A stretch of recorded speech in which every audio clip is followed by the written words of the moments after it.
Not that easy to say that because you came out of slavery, you play on the beat. I had nothing to do with it. All right. I told a student teacher of mine like that in Juilliard. She started talking about, well, you know, the black people were despondent at night and they just...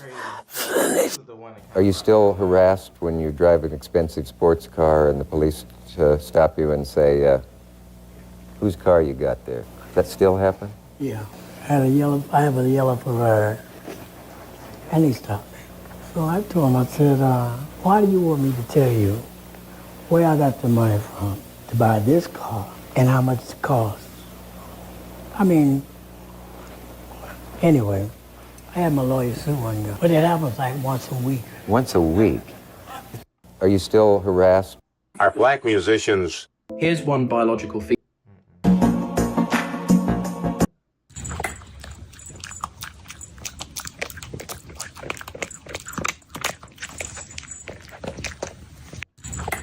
Getting a loan.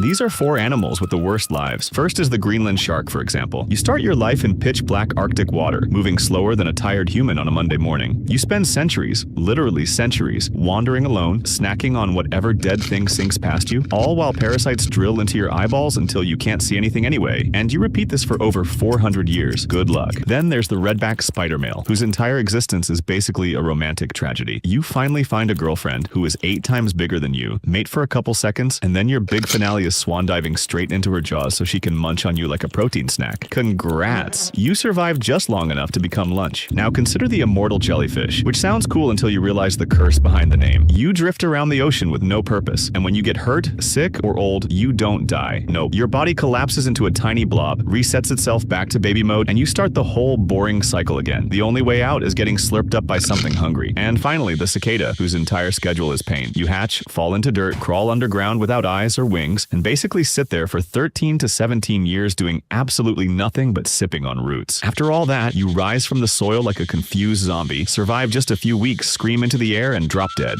These are four animals with the worst... If you guys are looking for a compact... These are... If you guys are looking for a compact...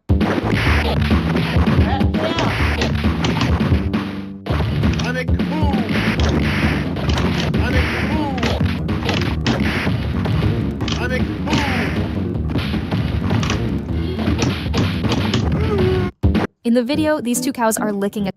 How much time did you spend meal prepping and cooking last week? And how much did you spend on takeout when you got bored?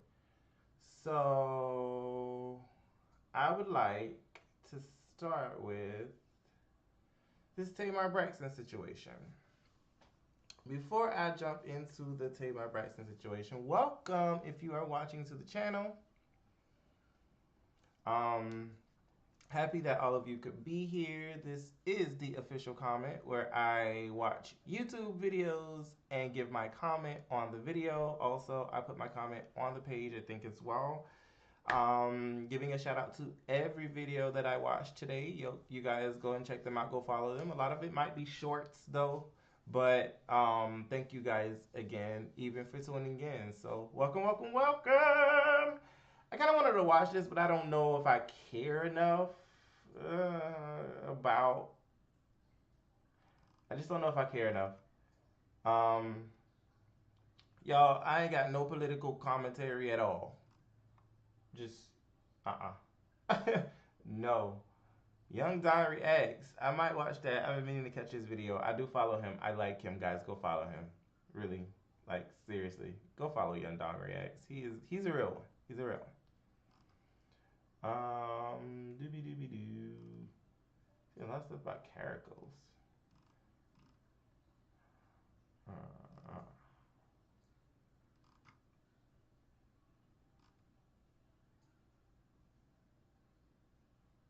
Hey, Tasha K. Explosive. Will Smith ex-best friend Bilal Jada. Sues Jada. See, she'd end up getting you sued on the back end. I don't know nothing about none of that. I ain't about to comment on none of that foolishness. Y'all better go find it and stop playing.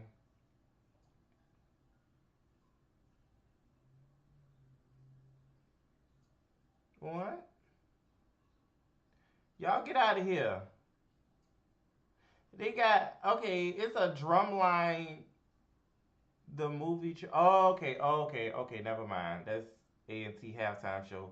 It's like, what in the world?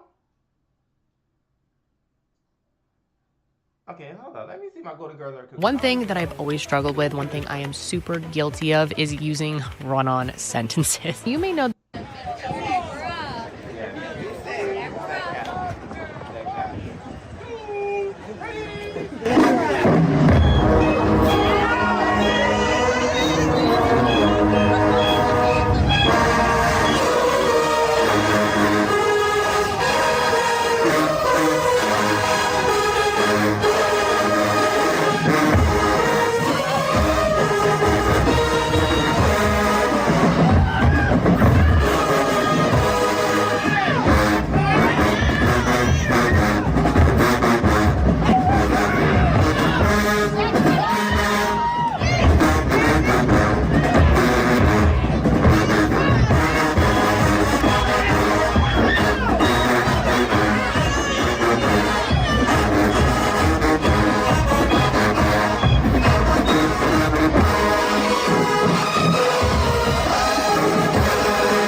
That time, I don't know. She usually on it though.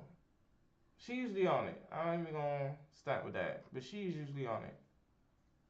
I am so tired of these everybody versus the conservative type crap. I don't want to see none of that no more. I don't care about that anymore.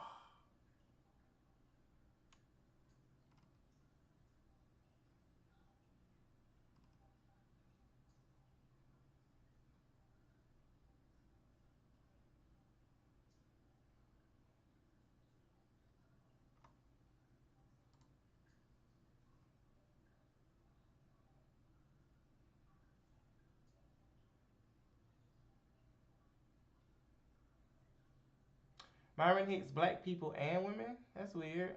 I thought the people were women.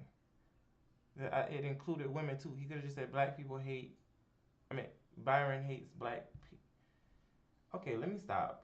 Bye. I don't know what that means. I don't even want to watch that because you confused me with the wording. Myron hates black people and women. Are you saying he hates all women? And okay, you know what? Let me see what's up. I've heard Myron many a time talk about how uninterested women were in him when he was a kid because he was overweight and nerdy. Because when I was 18 years old, playing Halo. What? I never heard this part of the lore, the Myron lore. Let's run this shit back. Because when I was 18 years old, playing Halo, figuring out my life, no bitch would have taken me. So now that I'm up, you're down. That shit, I'm gonna exercise the leverage. And I think that's something that a lot of people can relate to.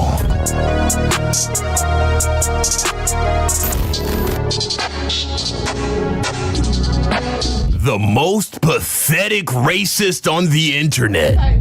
Video by Kamal. All right, let's go ahead and check this out, man. Myron Gaines is the most pathetic racist on the internet. If there's anything I hate more than a fat person, it's a fat black person. I mean, this African man is literally wearing a Klan hood and has chimpanzee noises on his soundboard. Right. I should just end the video here. But for whatever reason, I've spent the past few months looking into how somebody can be like... This is how you know. Myron actually think the KKK is pussy, bro. Because If we were to drop Myron back in the 1920s when the KKK was really active, he would shit his pants if he found himself surrounded by KKK guys, man. For whatever reason, I've spent the past few months looking into how somebody can a clan hood and Okay, notice this. I'm watching Don video. Don is watching somebody else's video, and somebody else is making another video off of somebody else. It's like 4 of us in a row. Shout out to Don. I don't care. Whatever. Let's go. But what's up? Like, good Lord. Why is he so much? He is his whole look. All right, let's just continue. Has chimpanzee noises on his soundboard. I should just end the video here. But for whatever reason, I've spent the past few months looking into how somebody can be like this. Anytime you make a racist comment to the blacks, just stand on that, bro. Never apologize, bro. And what I found is truly beyond belief. So let's get started. To put things into context, Myron is an ex-federal agent who quit his job so that he could put— Where is he? Okay, we got new background, okay. 100% of his focus into a podcast dedicated to degrading women and black people. Men created the world that your fat ass lives in right now, that you can eat the surplus calories that you do every single day and not go to the gym. Nigga, this is why black women are at the bottom of the fucking tier, man. I got— Is he Indian? What's your nationality? I've been asking this whole time. Being a racist. So let's just not acknowledge all of the inventions and contributions that women have made to society. Let's just pretend like those things didn't happen and that shit doesn't exist. Isn't new when it comes to the red pill movement. But the thing that really fascinates me about Myron Gaines is that he's one of the few people in this dumbass movement that actually believes the bullshit he's constantly preaching. You're somebody who has met this man, Myron. I'm sure you had some sort of like opinion on him before you met him. What surprised you after meeting him? So a lot of red pill guys are super fake. They're not as tall as they say they are. They don't actually care. And they almost never like live by the values that they like tell men that they should live by. For sure. Myron is not one of those characters. He believes this shit so much that he publicly admitted that he was more proud to be yelling at OnlyFans models 3 times a week than he was saving children from child sex traffickers as a federal agent. So I left a job that I truly loved to do this, right? Because I shouldn't be admitting this, but saving children, right? That was great, but saving you guys is better. Is this nigga about to cry?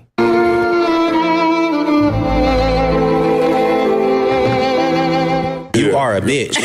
It's insane that this is the career that Myron is so proud of, that it brings him to literal tears. But what's even more insane is how he actually handles himself on the podcast. Because when Myron's not hustling online courses or giving the worst dating advice humanly possible, You shouldn't even be taking girls seriously until you're 35 years old, making $100,000 a year, have 6 months to 1 year of savings, be in the gym, and have a body count of 50. He's doing shit like this. You motherfuckers weren't there. Well, statistically, the best age to get married, to have the lowest risk of divorce, would be, of course, in your late 20s to early 30s. Doesn't mean that if you're above the age of 35, you're too old to get married. I mean, the reality is the greatest determinant factor for your success in marriage is your education level and how much money you make. The more money you make, the lower your chances of getting divorced are. Same thing with your education level. The higher the level of education you have, the lower the chances are of you getting divorced. Now, of course, we're not talking about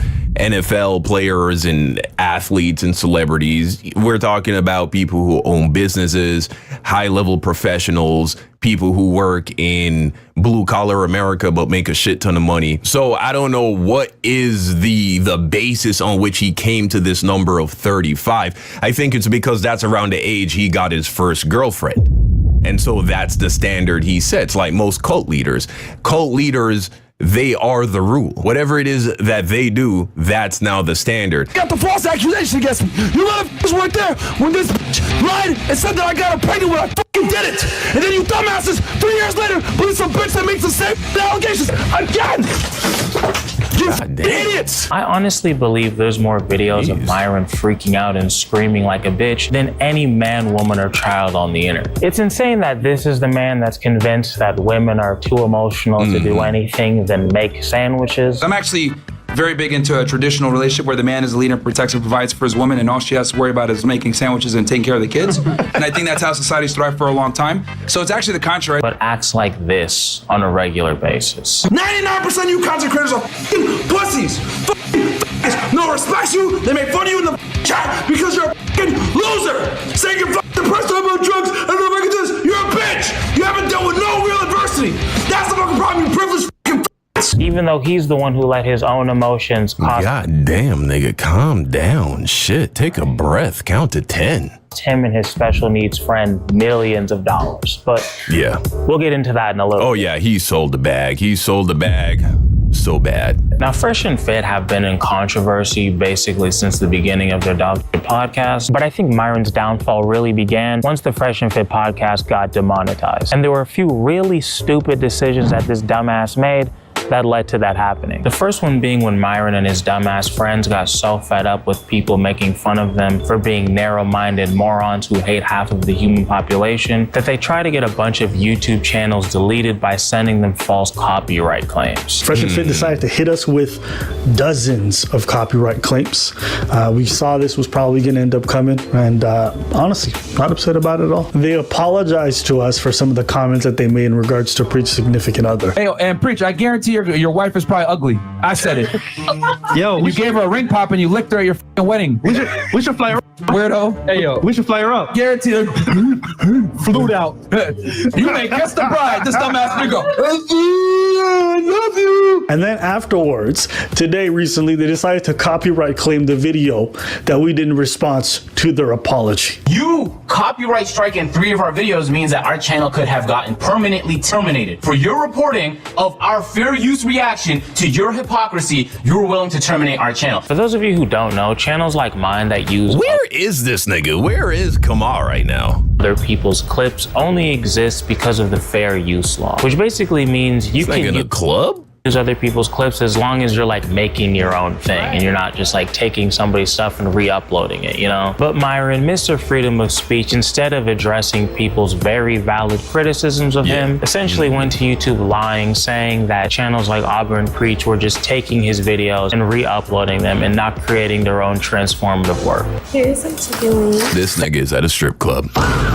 This boy, he is at a strip. I don't know why I didn't even peep this, bro. He is at a strip club. He just ordered hot wings. Thank you so much. Yep, he ordered wings. Appreciate that. Instead of actually addressing the criticism that people... I don't know why, but strip clubs make great wings. It's just a thing. It's like just a thing that's true. Bring you instead decide to go to your boss and lie on them and try to get them fired. It's your burger, babe. Thank you so much. I appreciate you. Because you don't like them making fun of you. And Myron did this after he apologized for going too far and going after people's wives. From my perspective, this whole thing just felt like two bitter children lashing out because they know they're wrong. I genuinely don't understand how anyone has any kind of respect for this man. Yeah, bro. You know what I'm saying? Like, we're back. You know what I'm saying? The haters tried to kill us. Over 30 plus YouTube channels made videos like slandering our name, whatever it is. Now they're mad that there's consequences of actions, bro. Because after the entire YouTube community went after Myron. Oh, yeah. There are consequences, all right. For being a Karen. Instead of learning to address people's criticisms of him or changing his dog shit behavior, this was Myron's new and improved way of dealing with people critiquing him, where Myron pretended to be the monkey version of his two biggest black critics, Auburn Preach.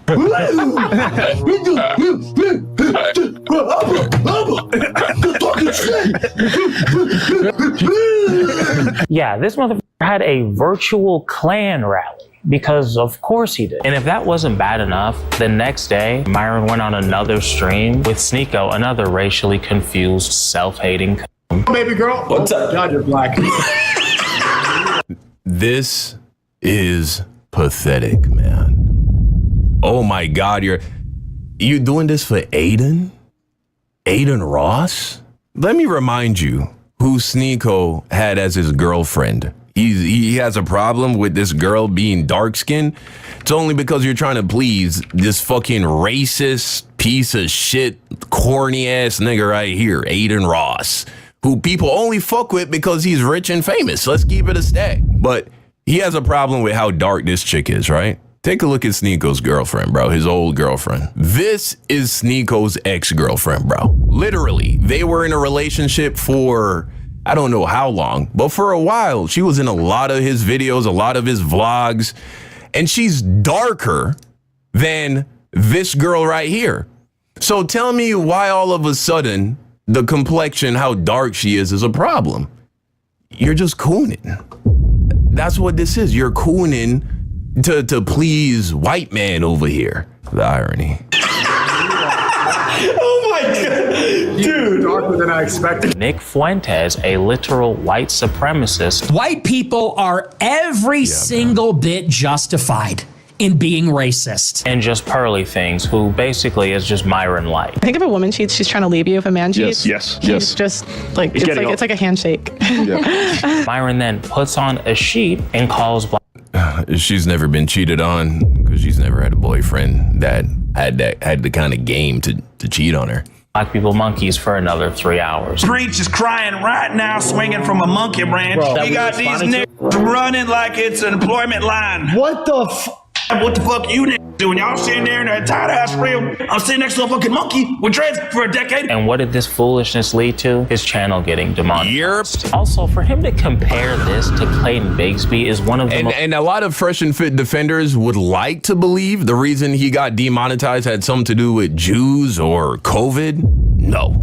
He got demonetized immediately after he went on this racist rampage, this racist tirade, attacking Abba and Preach. That's when he got demonetized. Maybe that's what amped up his racism even more. The fact that he was attacking black people, and that's the reason why he has lost out on what would have been millions of dollars, bro. Most delusional things I've ever heard in my life. Yeah. Just to show how things have changed, because I remember when Dave Chappelle did the Clayton Bigsby back in the day, it was hilarious. But nowadays you do that shit, they're like, oh my God. Just goes to show how pussified we've become. Just in case his dumbass is watching, let me try to explain why this is not the same thing, and I'll talk real slow just for you. Myron, that character, Clayton Bigsby, is supposed to be a piece of shit. And the absurdity of a blind Klansman who doesn't know that they're black is the comedy part. What you're doing isn't funny because you're not playing a character like Dave Chappelle is. Right. You're actually just a racist. Almost every time I gotta evict something, it's a bitch. Every fucking time, bro. Just because you put on an accent doesn't mean you don't mean what you're saying. I know you mean what you're saying because you say it all the time. Bro, reparations are for fucking retards, okay? You have to understand, every time a black man uses the hard R, he is essentially metaphorically gawking white penis. Why is that? Because to the racists, you're a hard R. And Myron has been called a hard R by racist white people who he was trying to glaze. It's crazy. And so that's all that is. Because by definition, you would be a hard R. Your mother would be a hard R bitch, as you describe it. But you don't give a fuck about that. His top priority is bouncing on white penis. That's what's most important. Black people need to just stop being lazy. You're not gonna get a handout, okay? You're not gonna give your fucking reparations. Let's keep it 1,000. Is that what's going on in Sudan, Myron? Are the Sudanese people just lazy? Is that why they're poor and they're in turmoil? Since you got all the answers, why don't you go back to Sudan and fix what's going on over there, right? You love your people. I would hope. He doesn't. He hates the fact that he's Sudanese. If Myron could wake up tomorrow blonde with blue eyes, I mean, he would do anything to be able to make that happen. You niggas get your reparations. What you gonna do with it? You'll buy a bunch of some Jordans, some fucking drugs, some weed. They're gonna buy some weed. Yeah. Yo, nigga. Yeah. What good, You gonna buy some Fendi? Statistically, black people and white people smoke weed at pretty much the exact same rate. So, what about that? What now? You gonna buy some bullshit. Buy some guns. You can buy some guns. Rob like, niggas? Yeah. Like, you niggas aren't gonna spend the money in invest. Who owns the grand majority of the guns in this country per capita? White people. So, Pause it. I can answer that. White peoples. White peoples.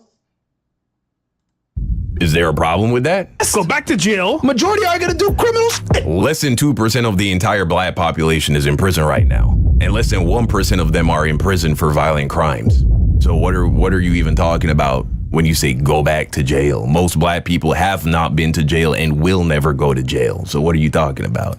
Yep, 100%. These aren't jokes. You're just racist. And you being African doesn't change that. It just makes it even more sad. They want to go here and say, you're Myron, cool.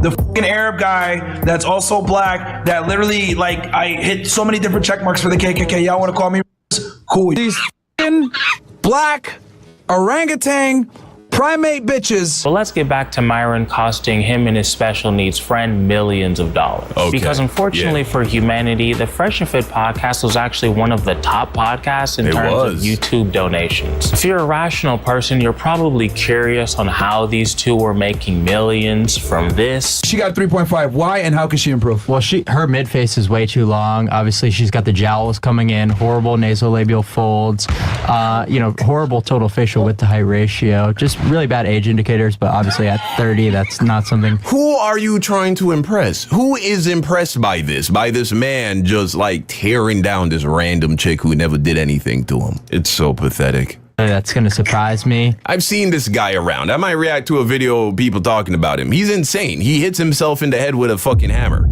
He's a fucking mentally ill psychopath. And he's doing it in the name of looks maxing. Because their business model was evil, but very effective. Step 1, create a podcast where your audience hates pretty much all women, but especially women who work in the sex industry. Step 2, have as many sex workers on the podcast as humanly possible, all women of course, to give the illusion that the average Pause. Aren't you in a strip club full of sex? Am I missing stuff? Let's just continue watching the video. Yeah, like I said, go follow Gungdong Reacts. I'm not trying to ride his channel. I'm just saying I like this video, so that's why I'm playing this one, because I don't have nothing really to talk about next, though. We're going to continue, because I like the way he looks. He's cute, so whatever. woman lives life on easy mode. Hi, my name is Kazumi. Penis. I'm 25. I do porn. Hey guys, I'm Paris Banks, and I am in the adult industry. I'm a hairstylist, permanent makeup artist, and I just recently started OnlyFans. I'm Emma Magnolia. I also do porn. If you only had on average women with regular jobs, you wouldn't be able to sell this male victimhood fantasy to your audience of disgruntled divorcees and overly emotional incels. Yeah. Okay, men and women are not the same. We're not the same at all. Okay, I'll give you guys an example. Can I sell feet pictures for hundreds, if not thousands of dollars and possibly make a living off it? I can. If you find that one that loves feet, maybe. Okay, you're still living ladies, stop cutting me off. Stop cutting me off. So you're still living in Disney World? No, I'm talking about reality. Can a man make a living off of his sexuality like a woman can? No. Okay, so therefore we have different rules and privileges, correct? So it is ridiculous for you guys to try to impose your rules and realities on a man that doesn't have nearly the same amount of privileges. Step 3, give the losers in your audience the opportunity to insult or disparage the women on your podcast with super chats. Grandma, super chats are basically when somebody gives money to your stream with a message attached to it. A message usually read aloud by Myron because the other one struggles to read and speak the English language. Right. But the moment you start paying the bills, you stop being a man. They thought you were good. Well, I mean, you could be the man. Juan B goes, just joined the stream, and to my dismay, I saw the chick in the yellow top. Jesus Christ, Fresh. Lord have mercy. Wow. Juan B goes, just joined the stream, and to my dismay, I saw the chick in the yellow top with the pancake booty standing and swaying her brick-shaped hips. Don't let her stand ever again. Thanks. Hello. You know the guy who sent that is literally a fucking virgin. He's an incel. This is what these guys pay money to do. They pay money to say things to women via text that they would never be able to say in real life because they would never have the opportunity to be close enough to a woman that looks as good as the women that come on these shows. They would never have the opportunity to actually say that to a woman in real life. And even if they did, they would just fucking piss and cum in their pants at the same time. At just the fact that one of these women is giving them the time of day. $20 from Zentius. How big am I? Clearly, it's not as big as the miles of pipe you've had, the number of DNA on your chin, nor the overvalued holes. Oh my God. Stay in your lane, and thank you for making me richer as you buy cat food that I invested in. See, Myron's audience of losers loves this because it's the most cowardly way for them to hurt the feelings of a random woman they hate for no reason. Like I said, definitely a net negative. No, they hate him for a reason. The reason they hate him is because they could never be with a woman, period. They just are incapable of attracting a woman.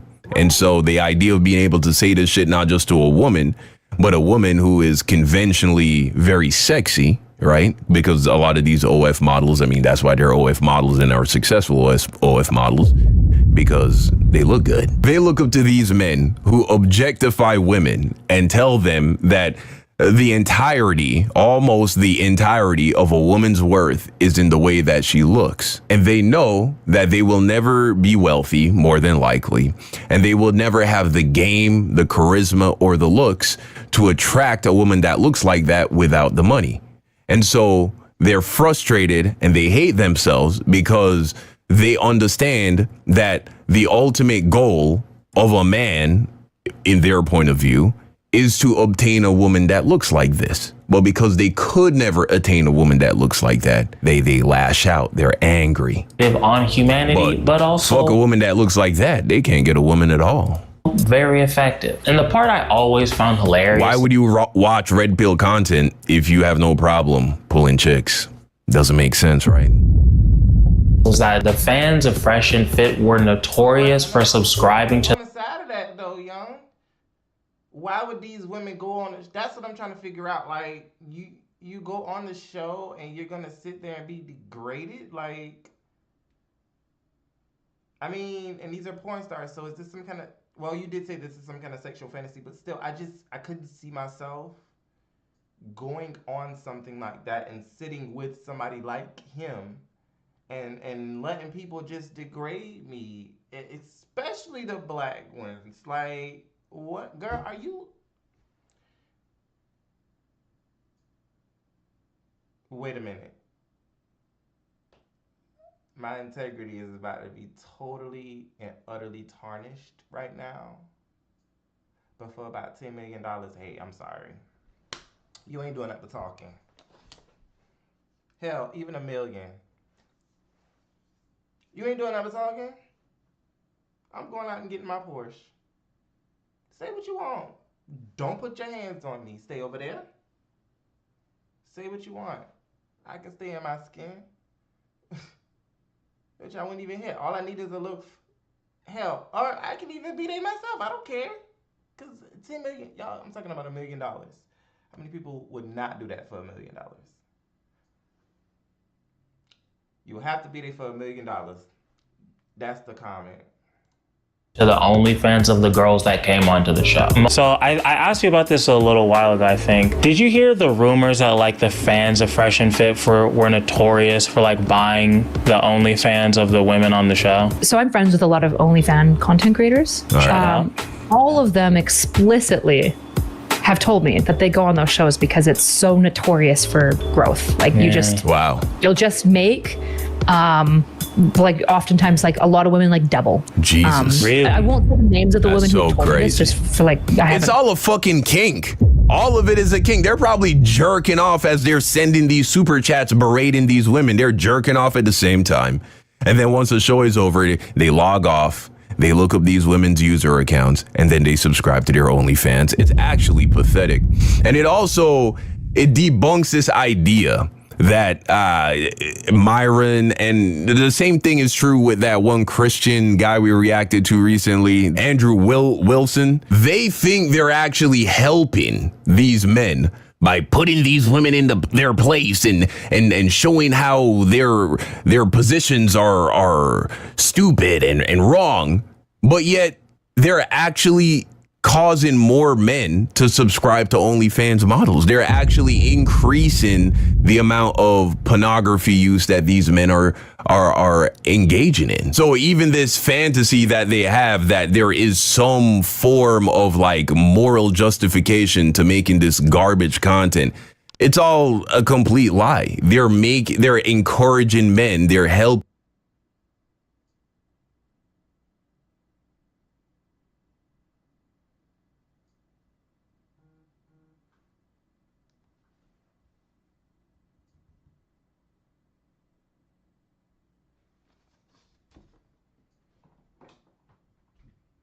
Hold on.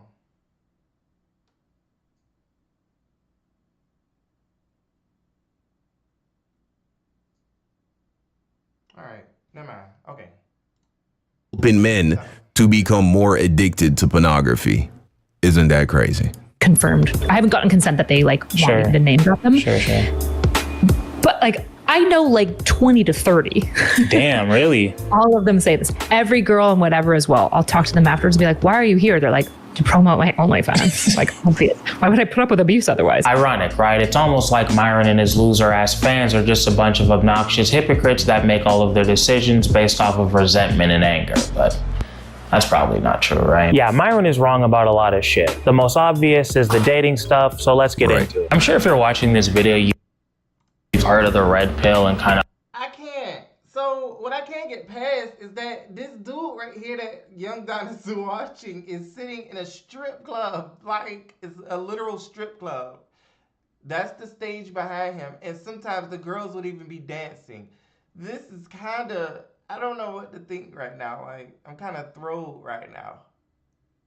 Like, understand the basics, but just in case, I found a clip that perfectly encapsulates most of what's wrong with this dumbass ideology. I don't want to sound like an asshole, man, but I don't do shit for the express pleasure of women, man. It's a waste of time. It's way more important to protect her than to please her. Who gives a fuck about a woman? Is that why she left you for a rollerblader who was a fucking like welder? You know why? Because he probably made her come. That's probably why. It's useless. Right. Wasagi. Wait a minute. You said who gives a have a woman ever had an orgasm with you when you was having sex? Yeah, do you know how that feels for you? Yeah, but I don't. I'm not like in there like trying to like make it happen. I just like do it. If it happens, awesome. If it don't, like all right, well. So have you ever like gonna work out? Yeah, she's right. It just goes to show that these men are actually all sexually incompetent. Not only because Myron is clearly bad at sex, female vaginas are disgusting, but because he doesn't give. Oh, this nigga. wait a minute. Is he gay? Is Myron gay? Is Myron gay, y'all?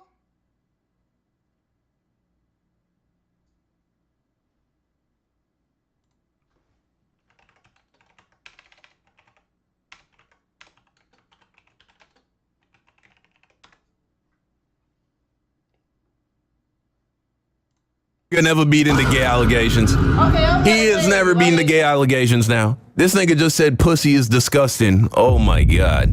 Shit about making his girl happy. Myron's entire philosophy is that just because he has a six-pack and money, that a woman should just be grateful that he chose her because he's more rare than she is. Higher status men are rare. Most women are not. Most women are, because what men find attractive in women is easy to find. Is she beautiful, quiet, and submissive? A lot of women fit that. That's why men are okay with multiple women, because you guys are easy to replace. That's a cold, hard reality we don't tell women. So what I say is, if you're able to get one of these guys to take you seriously and give you a title, be happy with that. Isn't this why these niggas are always telling you not to get married, and getting married is dangerous and bad and they're gonna take all your money? Because those women fucking barely exist? So which is it?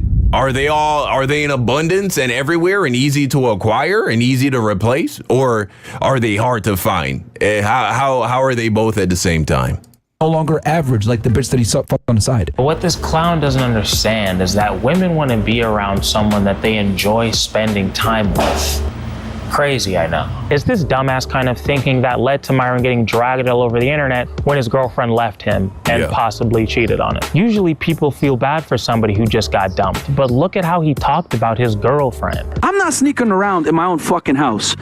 My girl, my girl don't talk back to me. Like this whole situation, argue. There's no arguments. This is how it is. She packs my condoms when I travel. That's how real it is. Yeah, because she was an employee.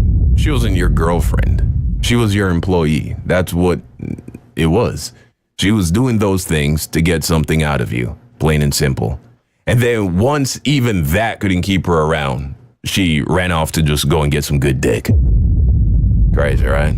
Sorry for her. Yeah, and here's the thing. No. She lives a great life, and she's a beautiful girl. She's hotter than all the girls here. No offense. That's right. Fine. And we never have sexual relationships, guys. Like, you should stop with this. Them boys commented about damn time. How many blue chews? Why would she ever make a joke like that? If you think she's joking, why would she make a joke? Why would a man's girlfriend joke about the idea that they don't fuck? What a weird thing to joke about. Wake up if you're a Fresh and Fit fan. They were not fucking, okay? Okay, I'm a little nervous now. I love this channel and I'm watching this video and I'm, doing, promoting his page. But y'all, I don't know nothing about nobody being gay. I never said that. I just asked the question based off of what we are actually witnessing in the video. He said pussy is disgusting. Bing, bing, bing. And before that, he was talking about how he hates women and blah, blah, blah, blah, blah. And he had the women on his panel and he was just talking crap about them a lot. Bing, bing, bing. And number 3 is just something that I know personally because I used to do it. His girlfriend or ex-girlfriend just came out and said that they never had sex. Trophy piece?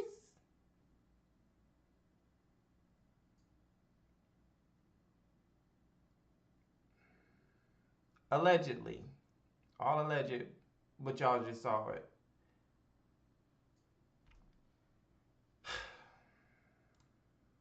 I'm not saying he never fucked her. I didn't know that you was doing a whole documentary here. This was like perfectly done. I don't know if you just like, oh, something's off. I don't know if I like this. That's crazy. Okay, let's go. Let's finish. Let's eat the whole piece. Usually I don't watch, the entire video because I don't want to like ride somebody else's channel. But I'm sorry, I kind of like this. I kind of feel like I'm drawn all the way in. And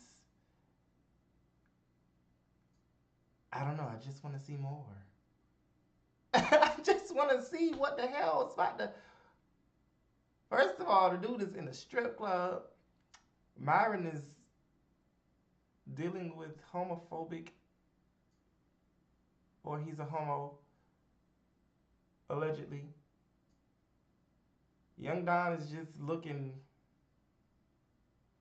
amazing. Like, God, this dude is beautiful.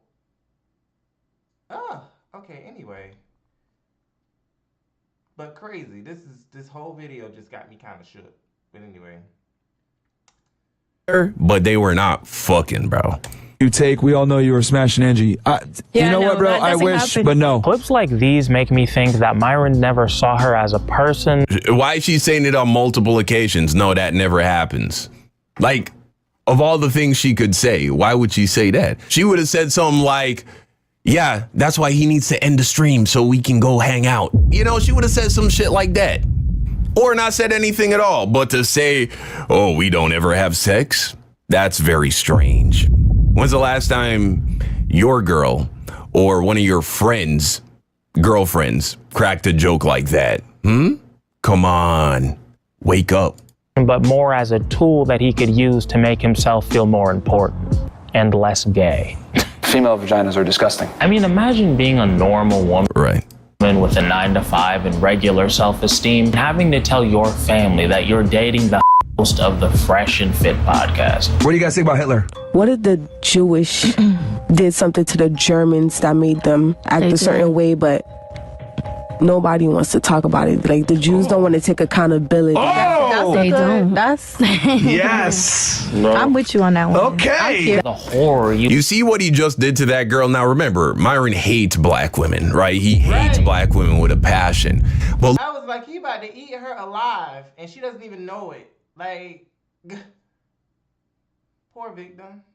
Look how he was smiling like, yeah, I like you. I like the way you think. But deep down, he still hates her. Well, Myron, if you're watching this, those white supremacists that you are trying to be cozy with, the ones that pat you on your head and tell you, good boy, and embrace you, they're doing the same thing. They hate you. They don't like you.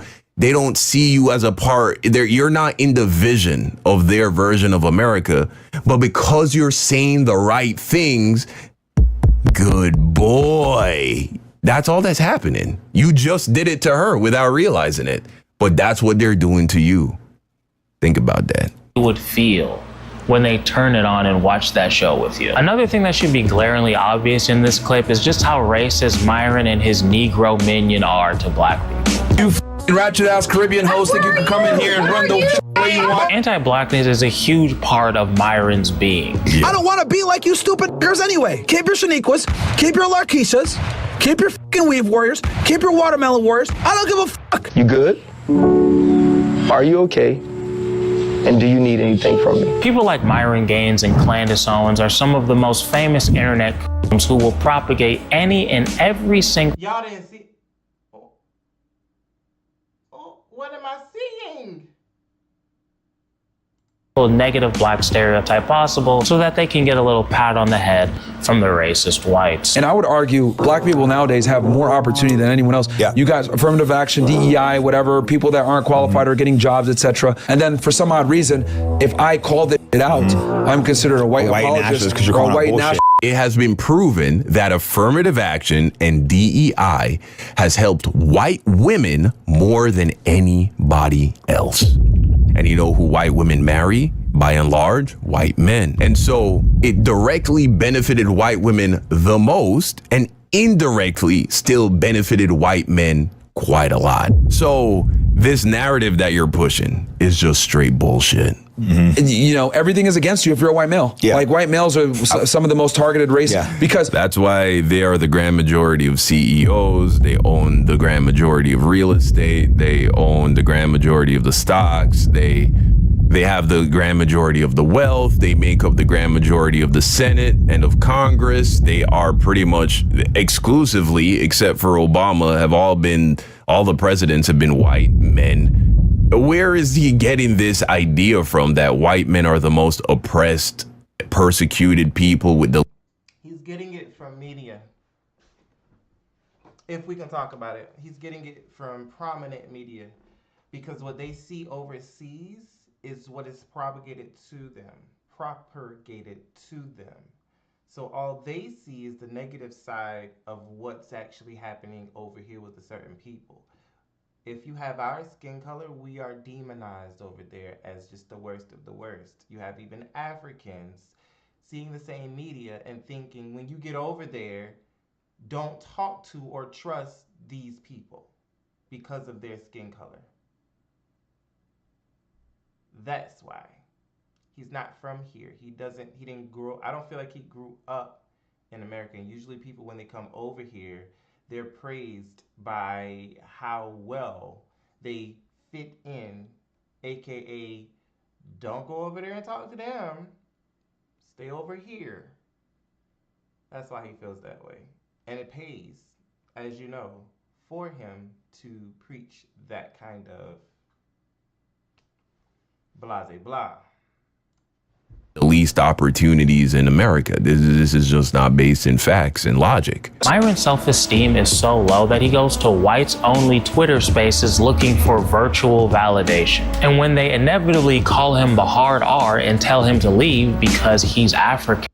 And the thing they would call him, the sad part about all of this, you, Myron,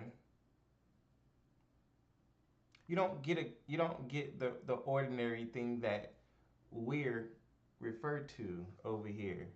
You guys have your own connotation. They call you sand N-words, which means at this very moment, if we're talking hierarchy in the racism, which I'm not promoting it, I'm just saying,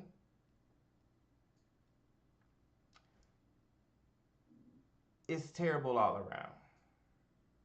It is. It's terrible all around.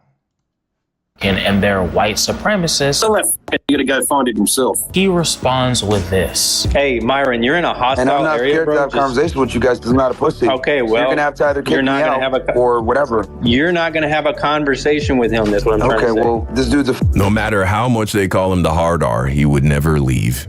They had to kick him. So whatever. British guy. Like, dude, I know you're mad about 1776. Mad about 1776? Right. Bitch, they're mad because you're African. Yeah. And they're racist. And after they kick him, if you were a white American, they wouldn't have a problem with you. 1776 wouldn't be relevant. he joins another whites-only Twitter space, this time leading with some anti-Semitism, veteran moves, but eventually gets asked a question by another one of his fellow racists that totally stuns him. Let's take a look. Can I make this interesting? Can I make this interesting real quick? Myron, you were in my space the other day, and I said, you know, you're doing a great job calling out these Jews, but, you know, if we take this country back, we want it for white folks. And would you go home? And you said, I was born here, and I'm not going anywhere. And this is where I think the problem is with working with non-whites, is that once you think you help us, that you're just going to stay in our country. Do you still stand with that answer? Hate to admit it. Said perfectly. So well stated. I don't understand. That's what I don't understand. I don't get it. Like, people, we have been here. Our ancestors have been here. We know. And this is the common statement amongst them all. We know this. And we try to tell you this, and you end up looking stupid when you don't listen. I'm gonna replay that because let me replay that so y'all can. So some of the people who think that if I'm the pet, then I'll get special privileges.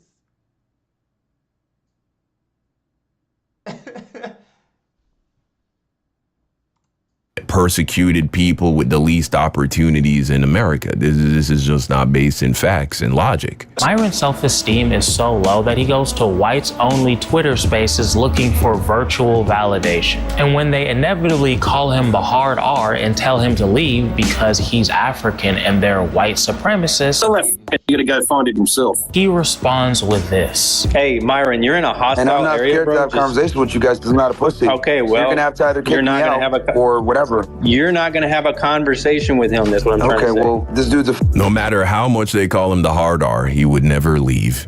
They had to kick him. Or whatever. British guy, like, dude, I know you're mad about 1776. Mad about 1776? Right. Bitch, they're mad because you're African. Hold up, I know he's supposed to be moving on, but I still can't get over this dude sitting in a strip club. Y'all, that's a literal strip club behind him. But his story is so captivating about Myron, it's like I can't stop watching. This is crazy. Like, all right. And they're racist. And after they kick him, if you were a white American, they wouldn't have a problem with you. 1776 wouldn't be relevant. He joins another whites-only Twitter space, this time leading with some anti-Semitism, veteran moves, but eventually gets asked a question by another one of his fellow racists that totally stuns him. Let's take a look. Can I make this interesting? Can I make this interesting real quick? Myron, you were in my space the other day, and I said, you know, you're doing a great job calling out these Jews, but, you know, if we take this country back, we want it for white folks. And would you go home? And you said, I was born here, and I'm not going anywhere. And this is where I think the problem is with working with non-whites, is that once you think you help us, that you're just going to stay in our country. Do you still stand with that answer? Hate to admit it, but considering the environment... Remember what I said earlier about when the black chick said the thing about the Jews? And he was like, oh, yeah. Again, yeah, they're doing the same thing to you. But this is how they feel deep down. They want you out of here, too. And he's in, that's a valid... They would be sick at the sight of you being with a white woman. If they ever saw you with a blonde white woman on your arm, they would be revolted. They would all be just shitting on her all the fucking time, you fucking race traitor. He knows that, so he knows those women are off limits. Once they take their country back, it would be pretty fucked up if you stayed there messing up their Aryan utopia with all that nasty ass melanin you have. This is what a lot of these love to ignore. If these people got what they wanted, you wouldn't be here. They don't like you. You're in my country right now. With you. You're an invader. Nothing to do with you. You hate the Jews, but at the same time, you are a Jew bioweapon. You're a Jew Bioweapon, Myron. I just have to acknowledge the fact that he called him a Jewish bioweapon. That's the most unhinged shit I've ever heard in my life. They don't like you, and you'll never be able to debate, hate, or facilitate your way into being white. No matter how many black people you throw under the bus, to them, you're just another. Nigga. I think Myron has that black people are fake victim shit so deep into his head that he forgot that there's people out there who will hate you just because of your skin color. He spent so much time hating on black Americans, especially black women, that he really believes that they're on his team. You know how many white supremacists and white nationalists call me an honorary Aryan nigga? Bro. He's proud of that shit. Wow. I can show up to the Klan rallies, guaranteed. Nigga, what? Myron, go, please. I can't see any reason why that wouldn't go great. Yeah. Do it. Do it tonight. Yeah, I'd love to see it. Show up to a Klan rally, uninvited too. Don't go with anybody you know. Just show up uninvited, see what happens. Make us all look stupid. But the funny thing is when Myron tries to use things like stats to prove his point that black people are so lazy, he's so blinded by his hatred of us that he doesn't see that his stats actually counteract his point. You are not oppressed as an African American in the United States or an FBA, foundationally Black American, whatever they want to say. They say all these excuses about why the black man can't get ahead. I'll give you all one stat. All right, just to show you guys how ludicrous these guys are. In 1940, okay, 87% of blacks lived in poverty. By 1960, about 47% of blacks lived in below the poverty line, okay? So a 40% drop. Also, keep in mind, this was before the civil rights era. So racism was at its highest. So please explain to me how you had a 40% drop of blacks living under the under the poverty line. Because black people are dope.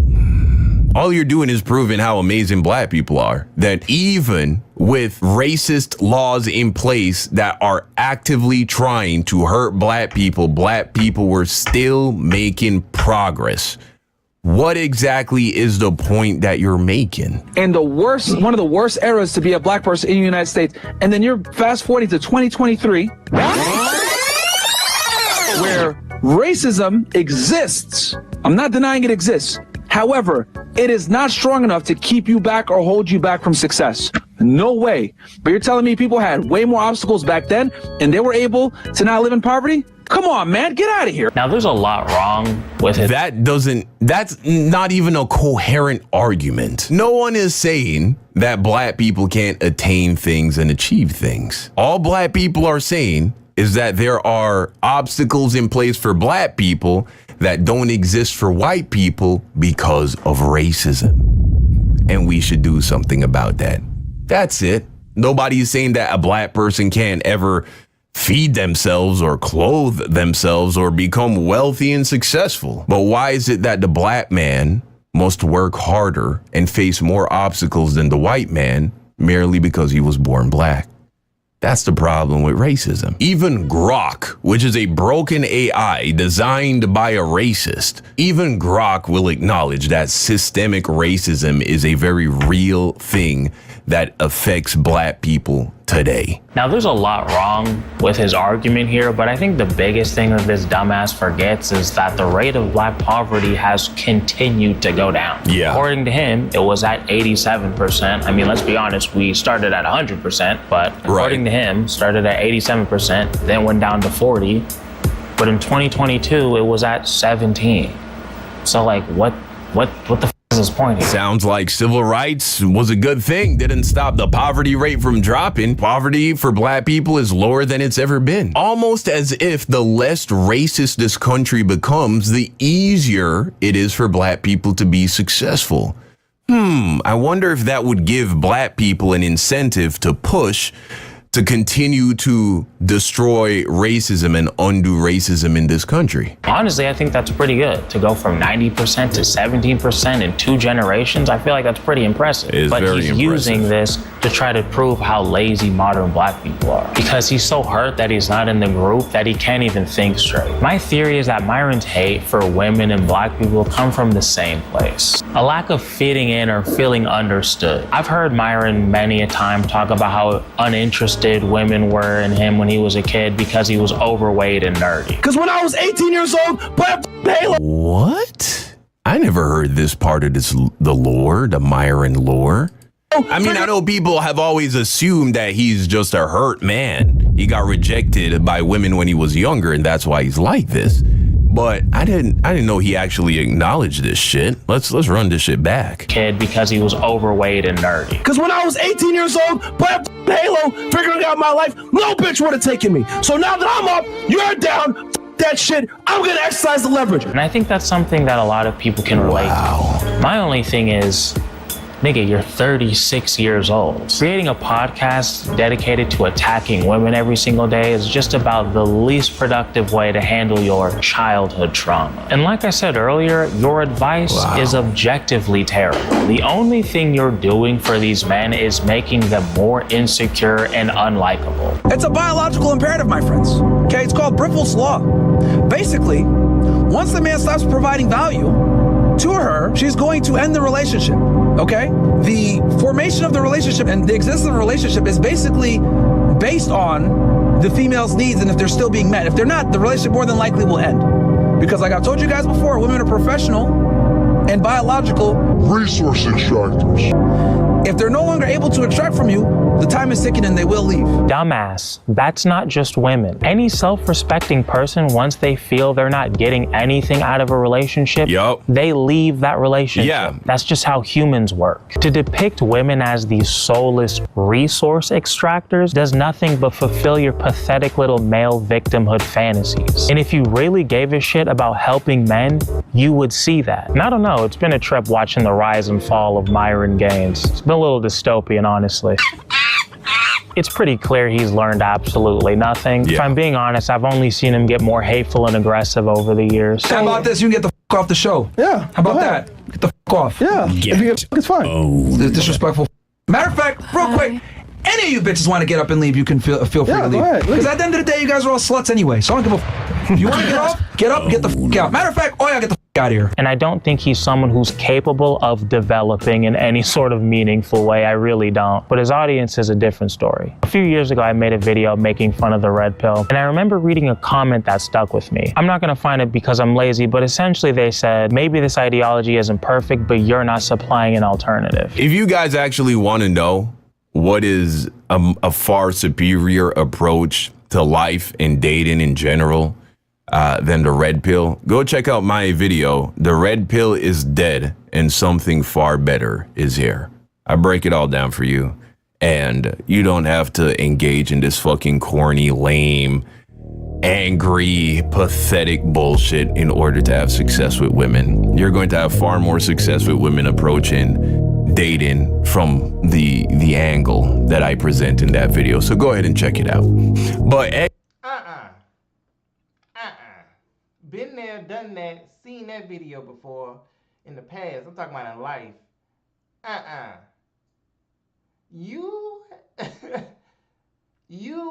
No, that's not it. That's not it. That is not it. The average looking guy better not go checking out that video thinking that they can use the same stuff that he uses to get girls. Y'all, it's a trap. No, you look the way you look and can use those tactics because of your facial features and your body and your demeanor. Someone of a lesser extent could not use the same tactics. They would have to develop themselves and be a little more personal with how they approach women or how they approach relationships in general because, you know, people approach different people for different things. I don't know about that. That's all I'm gonna say. I don't know about that. But good video, Young Don. Y'all go follow him. And we gonna find something else. Self-hating. No. See, you going again. No. No. We're gonna have to find something else. But give me a second though. Hold up. What is this? Give me a second though. I'll be right back. My lips is dry. I gotta come back.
Got my little stuff coming up.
What's up, people? Whoever's watching. Hello, I know I haven't said anything. I'm trying to find another video to watch because I just watched an amazing video. I don't even know how I'm going to top that one, but y'all, go follow Young Don Reacts. He's actually a really cool person. Really. But anyway, hold up. Actually, I need to go and get my coffee. I don't know if it's done.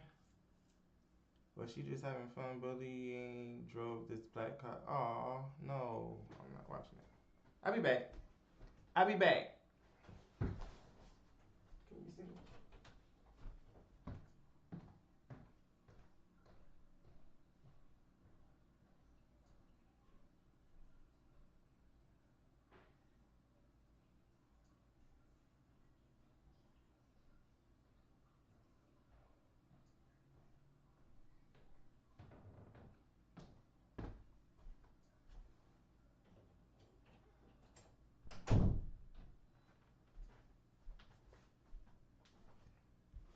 Coming in here looking like somebody auntie. The aunties from the official comment. Them aunties over there at official comment. Hold up, time out. What are we doing? Them aunties over there at official comment.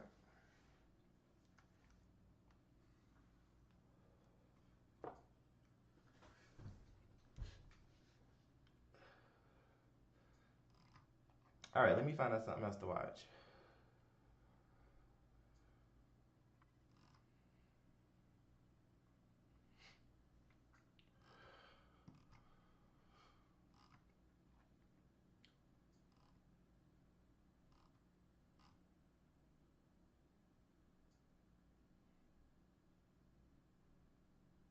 Okay.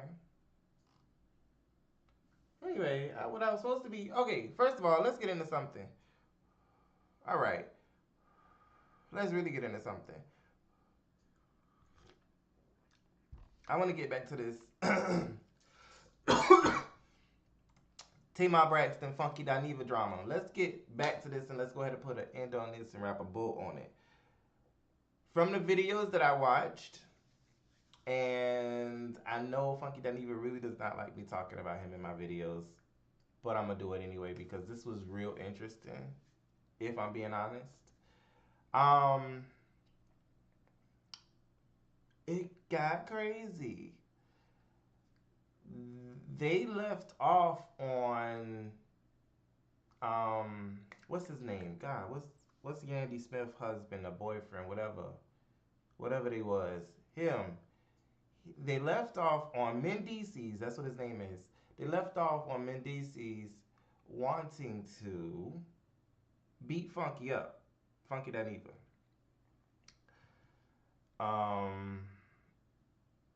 And basically said, I can't wait to see him. I'm going to beat his ass when I see him.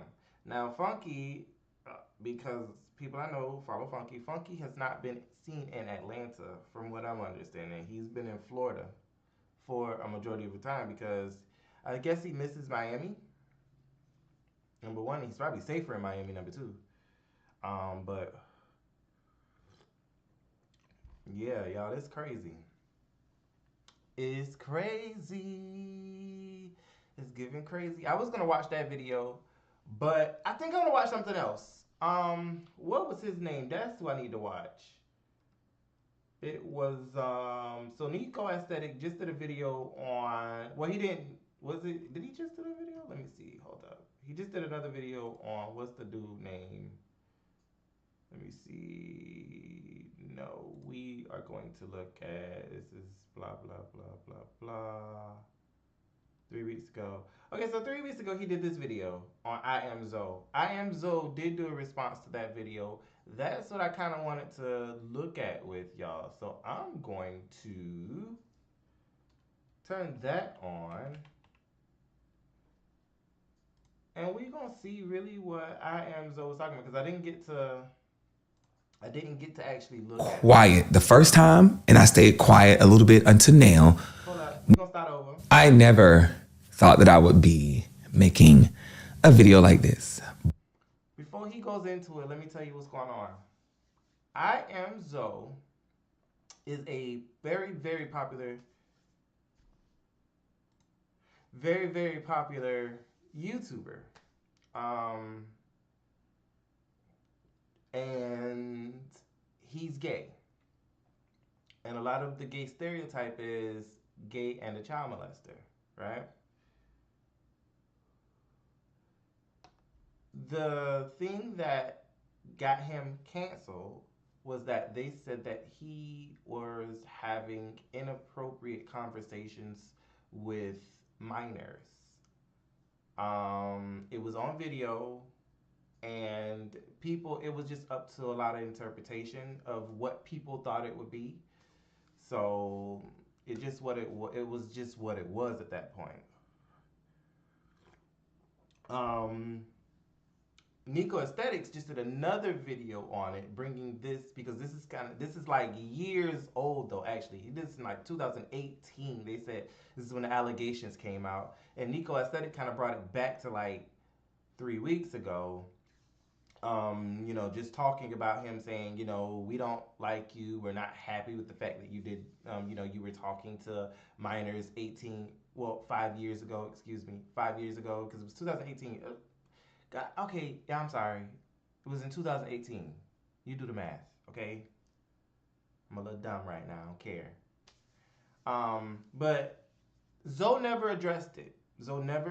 He never talked about it. It was never anything for him because he pretty much didn't care. He was on the height of his precipice. And I guess, I don't know if he's coming down now. I see he still has a lot of followers, 2.62 million.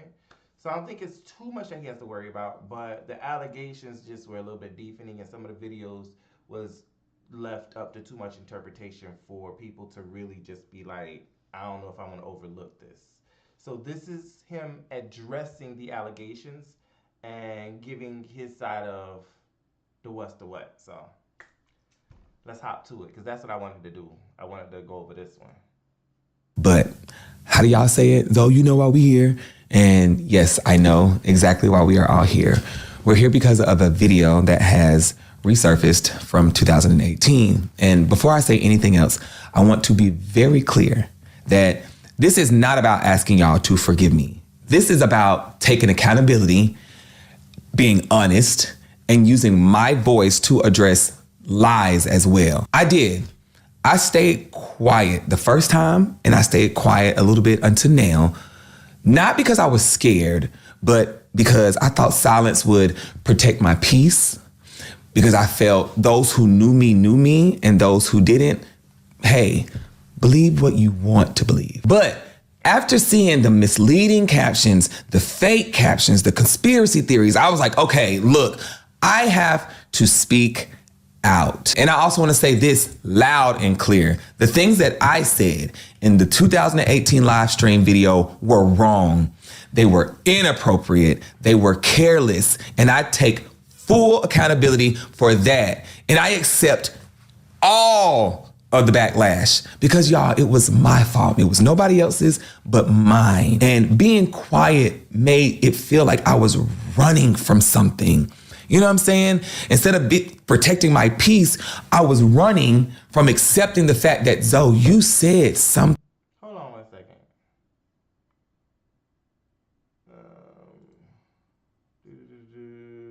Okay. I needed to go. Okay. Anyway, I'm sorry. Quiet the first time, and I stayed quiet a little bit until now, not because I was scared, but because I thought silence would protect my peace, because I felt those who knew me, and those who didn't, hey, believe what you want to believe. But after seeing the misleading captions, the fake captions, the conspiracy theories, I was like, okay, look, I have to speak out. And I also want to say this loud and clear. The things that I said in the 2018 live stream video were wrong. They were inappropriate. They were careless. And I take full accountability for that. And I accept all of the backlash, because y'all, it was my fault. It was nobody else's but mine. And being quiet made it feel like I was running from something. You know what I'm saying? Instead of protecting my peace, I was running from accepting the fact that, Zoe, you said something wrong. And again, it was my fault, and I apologize for those interactions. But what I want to stand on is that it wasn't meant for grooming or to come off as predatory. However, it was bad judgment, and I am sorry. And I definitely want to apologize to those 2 individuals that were in the video that I was speaking to and how I spoke to you. I'm sorry. I also want to apologize and say sorry to their parents. Not only that, I apologize to my supporters. I am sorry. I am also apologizing and saying that I am sorry to the people who had to even see it and watch it. Now, with that being said, I want to address everything and how we got to here and what people are trying to place on the internet. So back in 2018, Vine was ending. And I didn't know what I was gonna do. I was like, oh my God, where am I going? What am I finna do? At that time, I was working at Starbucks and I probably had like 2,000 followers on Instagram. So a fellow Viner had reached out to me and he said, Zoe, there's this app called YouNow. You need to go over there and check it out. That's where we're all going. And I was like, oh, okay, I'm finna go over there. Now, for those who know, back in the day, that YouNow app was raw. It was like what? The Omegle and the early Twitch days. Everything was live, unfiltered, uncensored. So I went over there, and because of the Vine following that I had, they had partnered me with the app. Now I would do like 24-hour live streams, talent shows, game nights. I slept on live. Child, I even went to work, did my shifts on camera. Like nothing was private. Everything was always public. And sometimes, child, we was even chaotic over there. Everybody knew that my lives was trolling, roasting. I would cuss people out. People would even request to get in my guests just to go on live so they could be like, Zoe, roast me, roast me. It was like being part of my stupid shenanigans. It was jokes and it was just us being funny. And for those who know, that is where Messy Monday was born. I used to do it live and I used to broadcast it. So I'm saying all that to say because it has context to how that 2018 live stream video got published. So there was a broadcaster who was on there. He was a big supporter of mine. I'm not gonna say people's names. I don't want anybody to go and say anything to them. This is not to bash anybody. This is just to get everybody a clear understanding how all this came about and how we are here right now discussing all this. So he was a supporter of mine, loved me, you know what I'm saying? And he was funny. He made crazy content. And so I ended up putting him on Messy Monday one day. And at that time, I'm thinking it was harmless because the show was new. I was still getting into it, but it genuinely hurt him. And as you can see, he reached out to me. And at that time, I'm just like, it's just Messy Monday. It's just a show. But right now, I want to tell him that I am sorry to you. I didn't understand the way. And at that thing to them, this is not to bash anybody. This is just to get everybody a clear understanding how all this came about and how we are here right now discussing all this. So he was a supporter of mine, loved me, you know what I'm saying? And he was funny. He made crazy content. And so I ended up putting him on Messy Monday one day.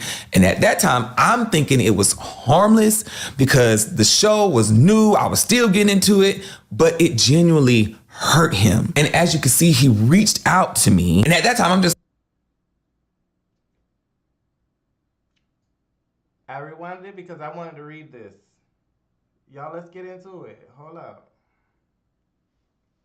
Why you put that dumbass shit on your page? You always gotta do some stupid, petty thing to try and make people look at me sideways. Like, you know damn well what whole thing, you know damn well that whole thing was a lie. But you still post it just to make it look like I'm really like that. This is Zoe.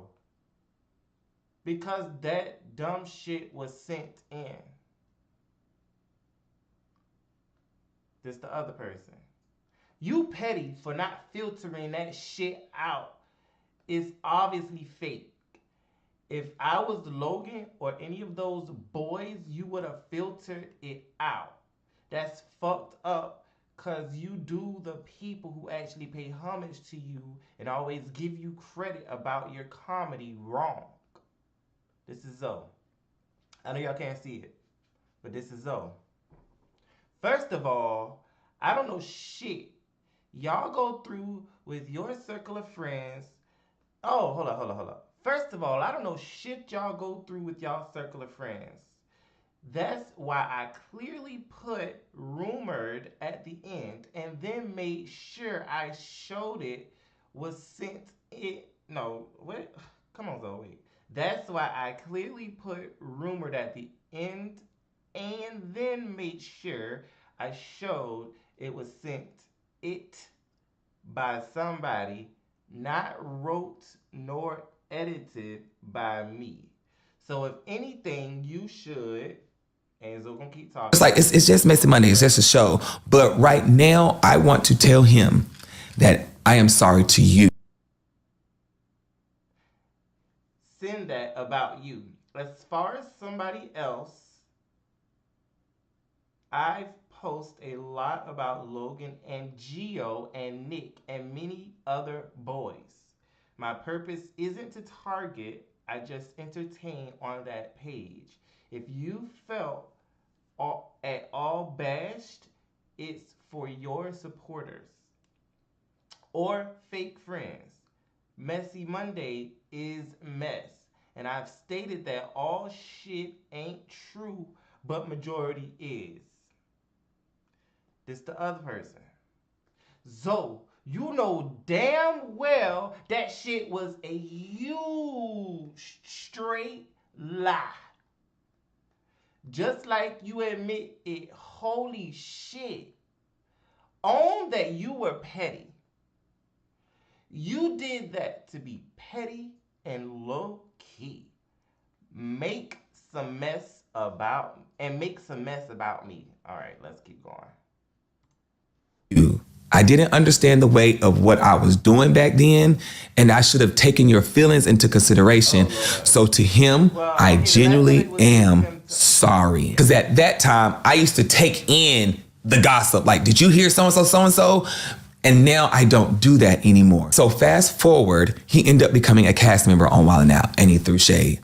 And it was kind of like, yeah, you that retired Viner, I'm on Wild 'N Out, look at you now. You know what I'm saying? And I was like, oh, okay, cool. That's what happened. A little bit later, I end up getting on Wild 'N Out. So now I throw a little shade back. People on YouNow know this. So then we're on YouNow, we exchanging words, we being shady on our live broadcast. And then eventually, here comes that 2018 live stream video. How old are you? 15. What the hell? Your lips was pretty though. You eat pussy? What? Bite your lip. You a freak. How tall are you, little Puerto Rican or Mexican? What are you, Mexican or Puerto Rican? Oh, you got boxer. Child, you about a good 7.5. Boy, why you trying to tease us right now? Why you showing all that stuff like that? Why you showing your body? Why you being a man, boy? Well, see. These girls will be all in your DM trying to holler at you because you just teased them. You 16, so yeah, a 7 is probably big to you at 16. Please don't be that boy who act like it's all that. Trust me, I know. And then I'm just like, wow. And he knows that I probably only talked to them for maybe like 1 or 2 minutes max, because I move on to the next person. It was men, women, and some other content creators. And I'm telling you, after that live, I did not reach out to them people. I do not message anybody. There was no interaction outside of that app whatsoever. It was the broadcast and it was that moment. And I'm not saying this to try to deflect that I said something wrong, because no, that's not his fault that I opened my mouth and I said something inappropriate to those two individuals. So again, I apologize for that. And this is not to deflect that. I'm just letting y'all know how all of this came about. So then the video, it blows up. Back then, I didn't have the amount of followers that I have now, 7 years later, 6.1, and then the YouTube.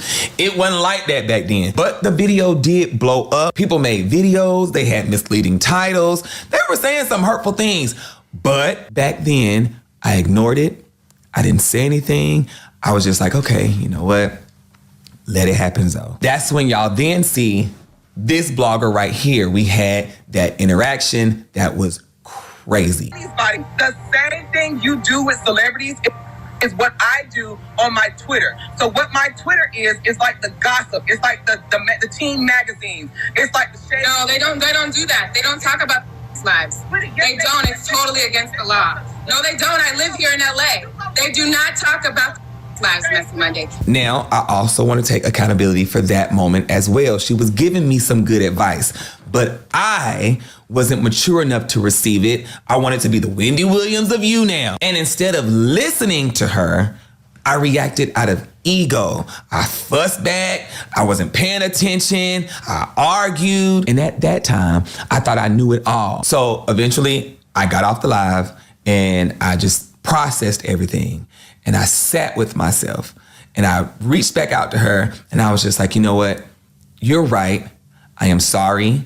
we both apologized to each other behind the scenes. And I want to thank her because from 2018 until now, I have grown with Messy Monday and I've learned. I've also changed my boundaries on how I associate with my supporters, how I produce my Messy Monday content. And I want to tell her, thank you for helping me grow. Because at that time, it was ego and I was arrogant. And I was just like, you can't tell me how to run my own show. This is my show. Do you not see how many people watching it? And I thank you. I thank you so much because of that interaction. I am now able to still do Messy Monday today. So the video's still growing and people are still talking about it. Y'all, it lasted for like a month. He then goes and sends it to Wildin' Out Production. I never got to speak about this because I just stayed quiet. I was also told to stay quiet. I saw someone say they need to check those devices. They did.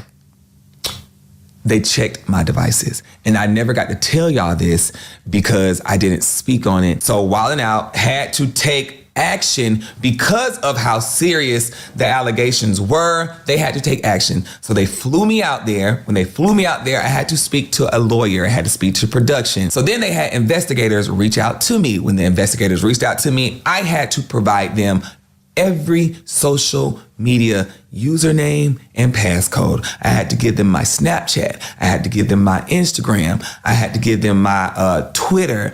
What else did I have? What at old accounts, Facebook, whatever I had to give that to them.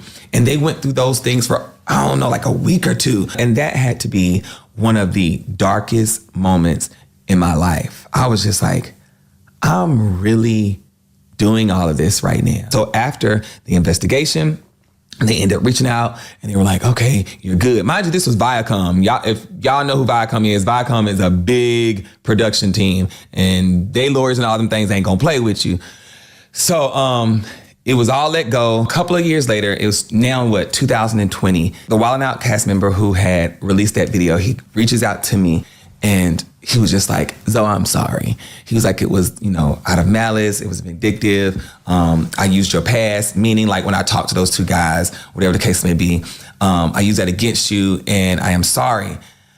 And I wish he would have said it publicly, but it is okay. I am fine with that. And I'm not telling you all of this to shift the blame. I am telling you this because silence allowed a narrative to grow that never matched who I am or what I stood for. And that is how that 2018 video came about. So now I want to protect myself today because the video has resurfaced. I have more people that follow me now that don't know me from you now, don't know people likes to hang out with from you now. And I need to make it clear that a lot of the things that are being said are misleading and fake captions.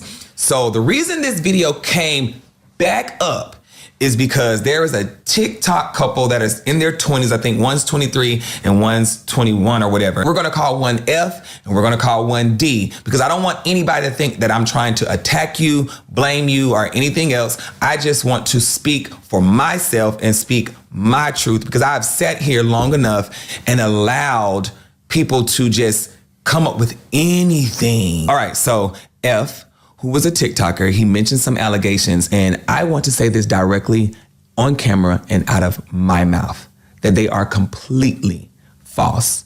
And he knows that because it did not happen. Now I'm gonna tell y'all how all of this came about and how it made that 2018 video come back up. So F and his boyfriend, their relationship ends up going viral because they had a domestic violence relationship. His boyfriend ends up coming on live. He shows his busted lip. He's crying. He's upset. So it gets sent in to Messy Monday. Now, me doing Messy Monday, I have learned that you cannot put every LGBT person on there because I've been in situations where they're like, oh, I'm gonna beat your ass in the club or I'm gonna get you, and it just be too much. And I knew that this individual I did not want to put on Messy Monday because I didn't want mess. But here we are now. So I reached out to F's boyfriend, D, and I wrote him this. Let me translate. And I ain't trying to be mean. I'm just translating. I didn't want to put that out there because I was scared he was going to be like the rest of them messy punks and come and try to whoop my ass. If so facto, he was scared of the person. That's why he ceased and desist. But continue, Anzo. This is real. Like you really getting into it though. I mean, you know, I commend you for this video. For real, for real, for real. And I quote, I pray God gives you peace, healing, strength, and understanding for what you are going through. Have a good day, handsome. That is it. That is all. And some people might say, well, why'd you say handsome? I said that because when you have now got beat on and somebody's done something to you, I'm just taking it amongst myself to be uplifting. I have friends and some people that are close to me who have been in domestic violence relationships and they feel like they're ugly. They feel like they're worthless or don't nobody love me or appreciate me. I was reaching out to be supportive. That was it. And that was all. And they both know that. And I would show the DMs and that is all I wrote, but I can't because I'm blocked. But when all this first started happening, their domestic violence was going viral. I had went to F's boyfriend's TikTok because I was going to write him there. And as you can see, 2004, I was sent that. I did not respond. I didn't even know that was in there until now when this went on. This whole situation took place. And the only reason you see a heart there is because I was going to write him that reach out there. But I said, let me go on and write it over there on Instagram. That is it. That is all. As you can see, I think on you can see how I opened it in 2025. I didn't open it. I didn't even know that I was wrote in 2024. So I guess they communicate with each other. That's when F ends up going to his boyfriend D, and I guess he lets him know, oh, Zoe reached out to me. And F is right. He did hit me back up in January saying, stop liking my boyfriend's pictures. The only reason, y'all, that I was liking his boyfriend's pictures was because his boyfriend was on the trending Instagram page. He is a model. That is the only reason I like the pictures. I never reached out. I never DM'd. I never tried to contact him. Nothing. Everybody knows Zoe like hood, street people. We know this. So that was back in January when he did that. So now that's when F ends up going on live and he says to everyone, Zoe tried to talk to my boyfriend. I did not try to talk to your boyfriend. No, I did not. I reached out to your boyfriend and I gave support. That is what I did. And it really hurt me that his boyfriend sat on live and allowed that to happen instead of saying, no, Zoe just only gave me support. That was it. But then he goes and says, though, he made it weird by saying handsome. At this point, I should have never said anything.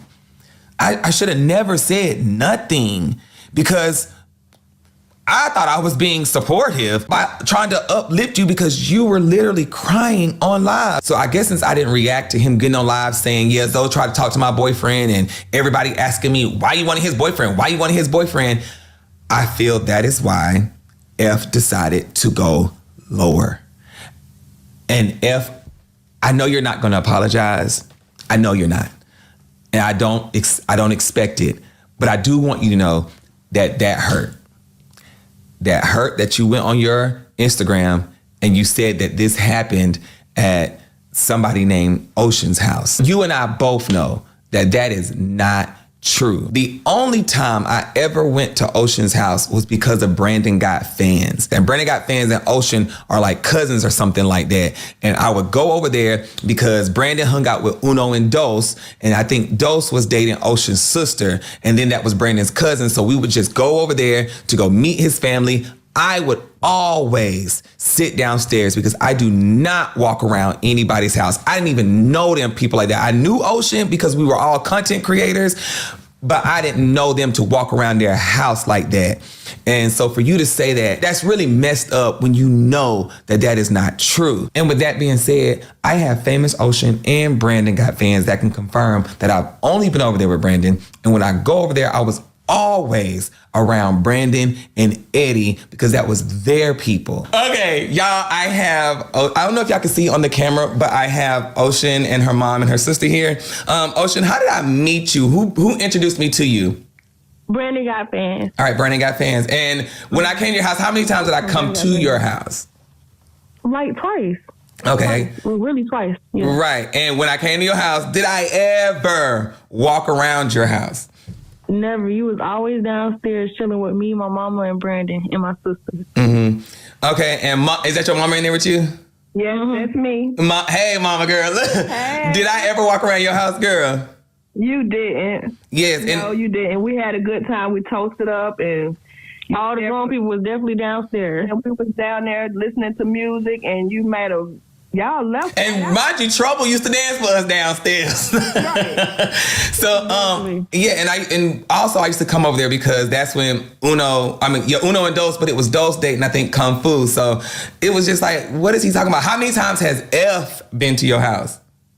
One time. Because he don't even. I don't. That's around the time he was with Ken and shit. So him and Ken was close friends, and him and Ken. Yeah, because I remember I think he was on the couch with. No.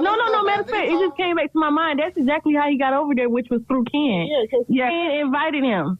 Mm-hmm. And him and Ken was cool. Whatever they had, they was cool. So that's yes, because I've never been to your house without Brandon or Eddie because I met you through them. F was never Ocean and Kung Fu friend to even be roaming around the house where he would feel comfortable to even think that, Yeah, because his allegation was that I allegedly tried to touch him at y'all's house. And I was like, well, let me call them so the people whose house it supposedly happened at can tell you guys that I never walked around their house by myself. Wow. That's not your hell no. You never walked around our house. You set your butt right downstairs with all the Right, because mind you, that's when I was like shy because I was still from Vine. I was shy then. Right. So yeah. And we were always just listening to music, having a good time downstairs. Right. Well, I just want to thank y'all so much because I just wanted people to hear out of your mouth and your mom and your sister because it was your house that none of this stuff ever happened. So I really, really, really appreciate y'all. Right. And I'm sorry that's going on. That's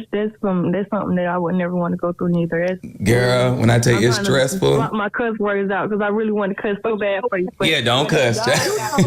You know you're not that type of person at all, and we all know that, honestly. Appreciate it, and boo. Your fans know that. Thank you. A hater would believe some bullshit like that. I'm sorry. Okay, it's okay. Thank y'all. But only a hater will believe that. You are a genuine person. You've always had positive energy. You deliver nothing but positivity when you come around us. And even when I bumped into you a couple of times in the club, you showed us nothing but major love. So, yes.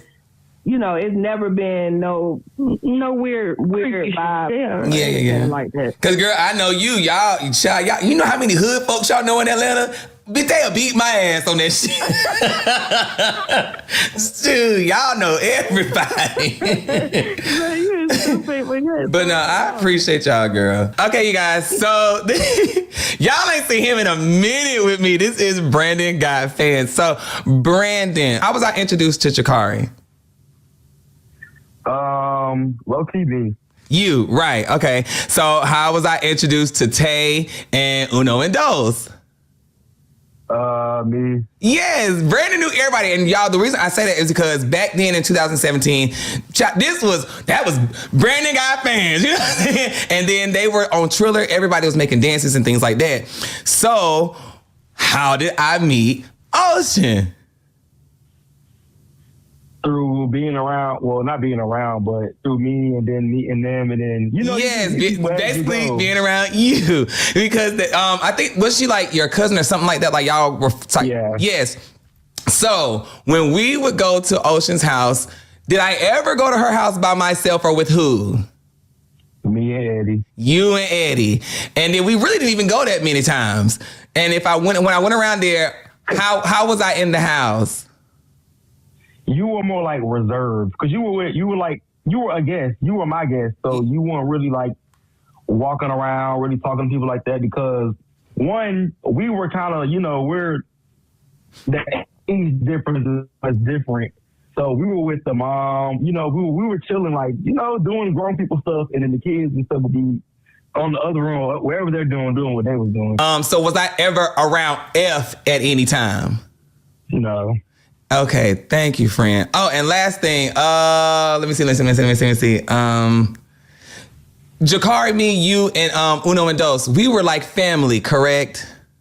Mm-hmm. Jakari was our brother. Yeah, but, we was always together, like always. It was me and you. We were like Bonnie and Clyde. Everywhere we go, you see Brandon. Everywhere you see us. That's how it was for that little time, for real. Yes, thank you. That's all I wanted. I just wanted to let people know that I went in that house, run around nobody's house. I only went there when I was with you and Eddie, and all of us was doing grown folk shit. So exactly. Chilling and mind our own fucking business. Yeah, and when we went, Eddie didn't even like to stay long, so we would leave. We wanted to go play that game.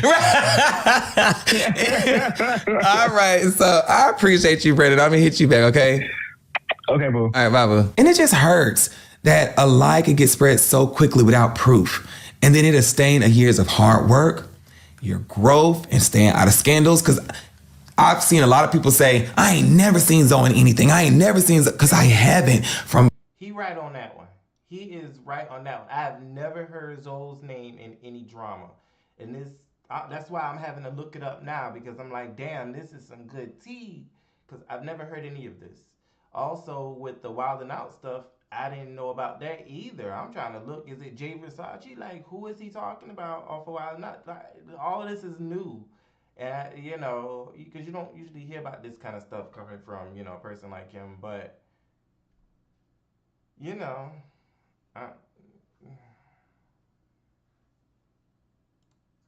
when I started in 2014 to 2025, y'all have never seen me in no drama. You've never seen me fighting people. You've never seen nothing besides that one video back in 2018, because I don't deal with people. I don't really collab with people. You've never seen me in anything because I don't do anything but hang out with my friends and used to vlog with my two best friends. But I also understand how the internet works.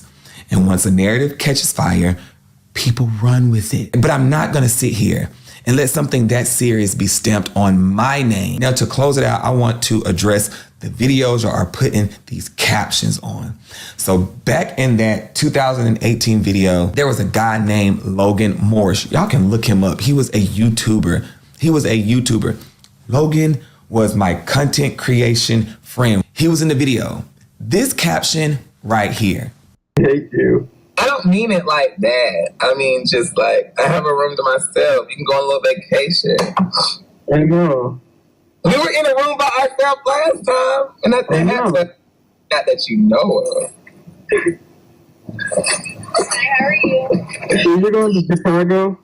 Yeah. Because you was really drunk, Logan. I'm sorry I'm so far away. Yeah, y'all, Logan stayed with me in the room. He was so sweet. I can't say everything, but he was so nice. I like drunk Logan better than sober Logan. He's really open and never mind. Keep going. You were just when you was drunk, you was very open, you was very emotional.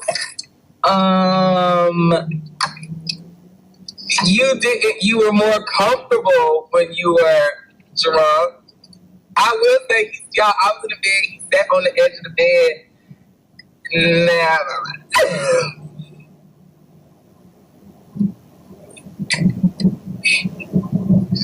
Nothing. You was just really nice. You didn't do nothing bad, not you. Maybe I did when you went to sleep or when you passed out. So that doesn't make you gay, right? Logan was 20 at that time, okay? And it's so crazy because... No. Because no.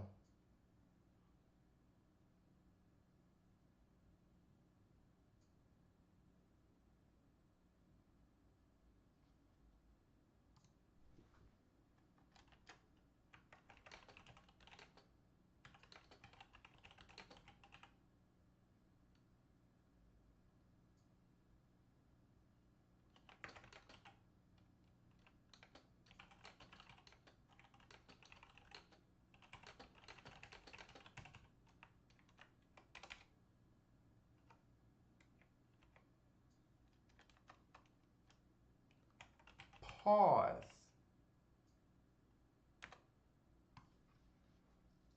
No. Zoe, what you mean you did stuff to him like he was asleep? He was already drunk. So you shouldn't have did... What? What's going on? What am I seeing? What? You did what, sir?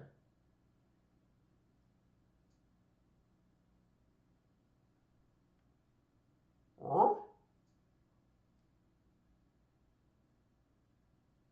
Yo, I'm missing something. What do you mean? Let me just continue. Because he's smiling, so it has to be, I guess, because no, I don't find this funny. What do you mean?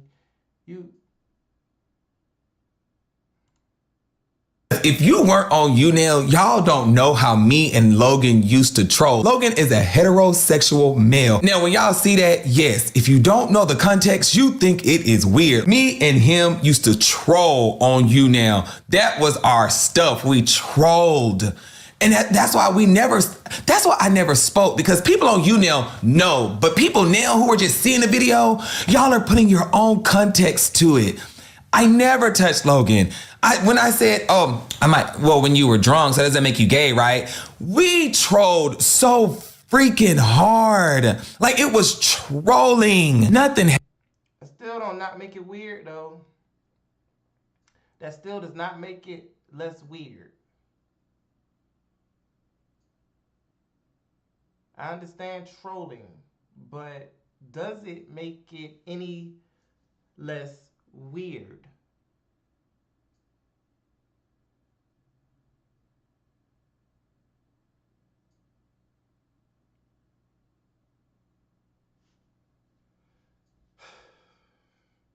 Happened in that room at all whatsoever.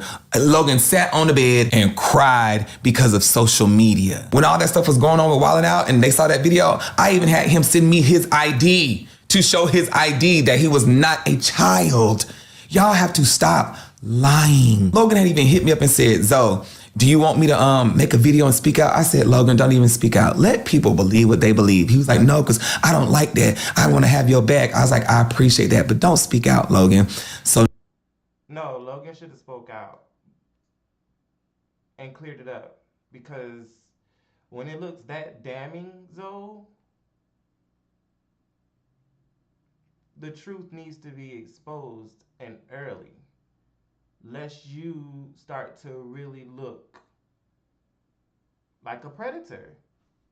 I mean, it's no ifs, ands, or buts about it. Okay. Now, today, Logan wants to speak out. And just to let y'all know, in that video, he was not uncomfortable. Logan is corny. Like, he had very dry humor, no like personality, but people loved him. And when I said I like drunk Logan, I'm telling y'all all context so y'all can know everything. We were at VidCon in LA and there was a fight that had broke out, and Logan and all his homeboys, they were drunk or whatever. And I was just like, Logan, where you at? Are you good? He's like, I'm good. They're arresting people. So I looked for Logan. I said, well, hey, Logan, come to my room because you don't need to be getting arrested out here. Mind you, he was already drunk with his homeboys. He ends up coming in my room. At that moment, Logan's social media was starting to go down. And Logan was always telling me, Zoe, how do I get my social media back up? And he was getting depressed about his social media fame not being where it was when he started. And I was just like, just keep making your videos, keep doing this. And so when I said I like drunk Logan, it was because Logan had opened up and he was talking about his depression, how he was feeling a certain way about social media and his life. Y'all sat there and thought it was something inappropriate when it was nothing inappropriate. We can't think something that you didn't put out there. The trolling that y'all did is what led to that narrative. This is the internet. People take the smallest of things that you say and run with it. But then you say it out loud, trolling. Even if it was trolling, people were already going to take their own narrative. you should have told him to go ahead and speak on it. I understand you said that you weren't going to speak on it at the time because you just wanted to hold your peace, but he should have spoke on it. Somebody should have, because that looked real crazy. Real crazy. About that conversation, me and Logan sat in that room and talked about life and our social media. Y'all have to stop. Y'all, this is Logan, the one that was in the video that was titled Zoe Talking Weird to a Child. Logan, were you a child in that video? No, I was not a child at all at that time. All right, and they're trying to say that I was drinking with, it's like, because I was like, oh, I like drunk Logan. Did you get drunk with me, Logan? No, if I was drinking, it was prior to me even being with you. Right. It was on my own behalf, my own actions. And I want them to see how you're talking now is how you talked in that video. They said that I had you feeling uncomfortable. And I'm like, this is Logan's personality. This is how he talks. Yeah, that's just how I am. I mean, I just think this is all super crazy. Mm-hmm. And clearly any of these people that are saying things like they don't know you like I know you personally. Yeah. I think they need to, you know, find something else to invest their time into because this is a dead end. This is completely irrelevant and it's crazy to me. So I ended up telling him what our conversation was. I told him that he should have spoke this a long time ago, and you should have taken this and said, okay, I don't need to troll like that no more. You know what I'm saying? Because that kind of trolling made you look bad. Not him, you. It should be a lesson. Not, I mean, come on, like, just continue with the apology and let's go, because it was wrong. Period. our conversation was about, you remember your social media was starting to, you know, go down. Yeah. I was trying to see if you would just finish it off because I don't think I'm lying. Yeah, it was about your social media and you was asking me about, you know, advice and stuff. And I was just like, Logan, it's going to be okay. He has every right at this point to lie and deny it. Every right, because this does make him kind of look a little soft that he was in some gay guy's room crying about his social media. He has every right at this point to deny it. And I probably would too. I don't care how you felt, because at this point, this is your mud that you stepping in. I'm just clearing up my side of it. You know what I'm saying? You got to clear this up, and this was supposed to be your apology. What I'm doing is letting the people know that I wasn't a minor, and I apologize for how things looked. It wasn't that.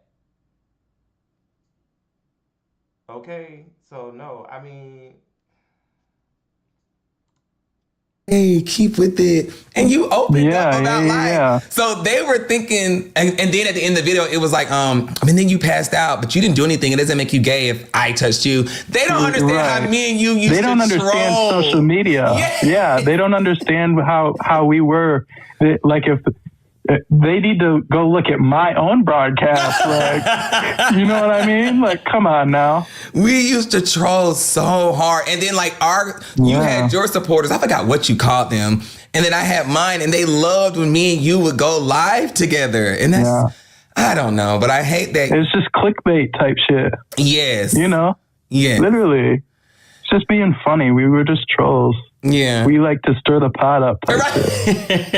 Well, I'm sorry that you had to get drugged into this and people were thinking you were a child, but I really appreciate you coming up and sticking up for me and telling the real truth. And I just want to thank you for that. And I'm glad that we're still really good friends. So yeah. Yeah, forever and always.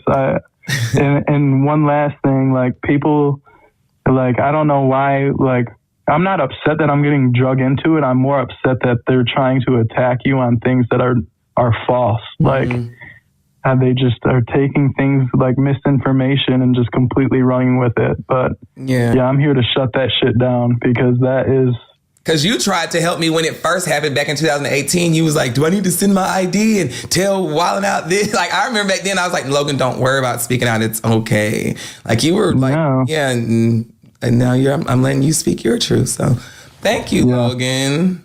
Yeah, I got you. I appreciate you, dude. Next, let's talk about this video with Jakari and his cousins at my house. I got some fine men at my house, and you know, TT, she gotta like take care of her men, so she had to go get some breakfast. You know, I just love Waffle House, got the all-star breakfast, you know, scrambled eggs, hash brown, bacon, and sausage, you know what I'm saying?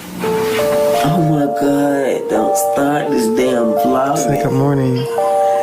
Hey, Brandon. I don't know who that is. Back there. Hello, Brandon. What is you up for? What? Why the cat fell off the balance? Do you know how to climb back up here? Say good morning. Cameron. The guy on the couch was his cousin Tay. Tay was not a child. That was a man. And then you got his two cousins, Uno and Dos. All those were his family members. Uno and Dos were not minors. Y'all have to stop. And all of them were big at that time. They were dancers. Okay, so you guys, this is Tay. Now, I had sent, did you see the video that I was talking about, Tay? Nah. Okay, well, it was a video where they was like, why did Zoe have a house full of minors in his house? And it went from Jakari, then to you on the couch, and then to Uno and Dos. Were you a child back then, Tay?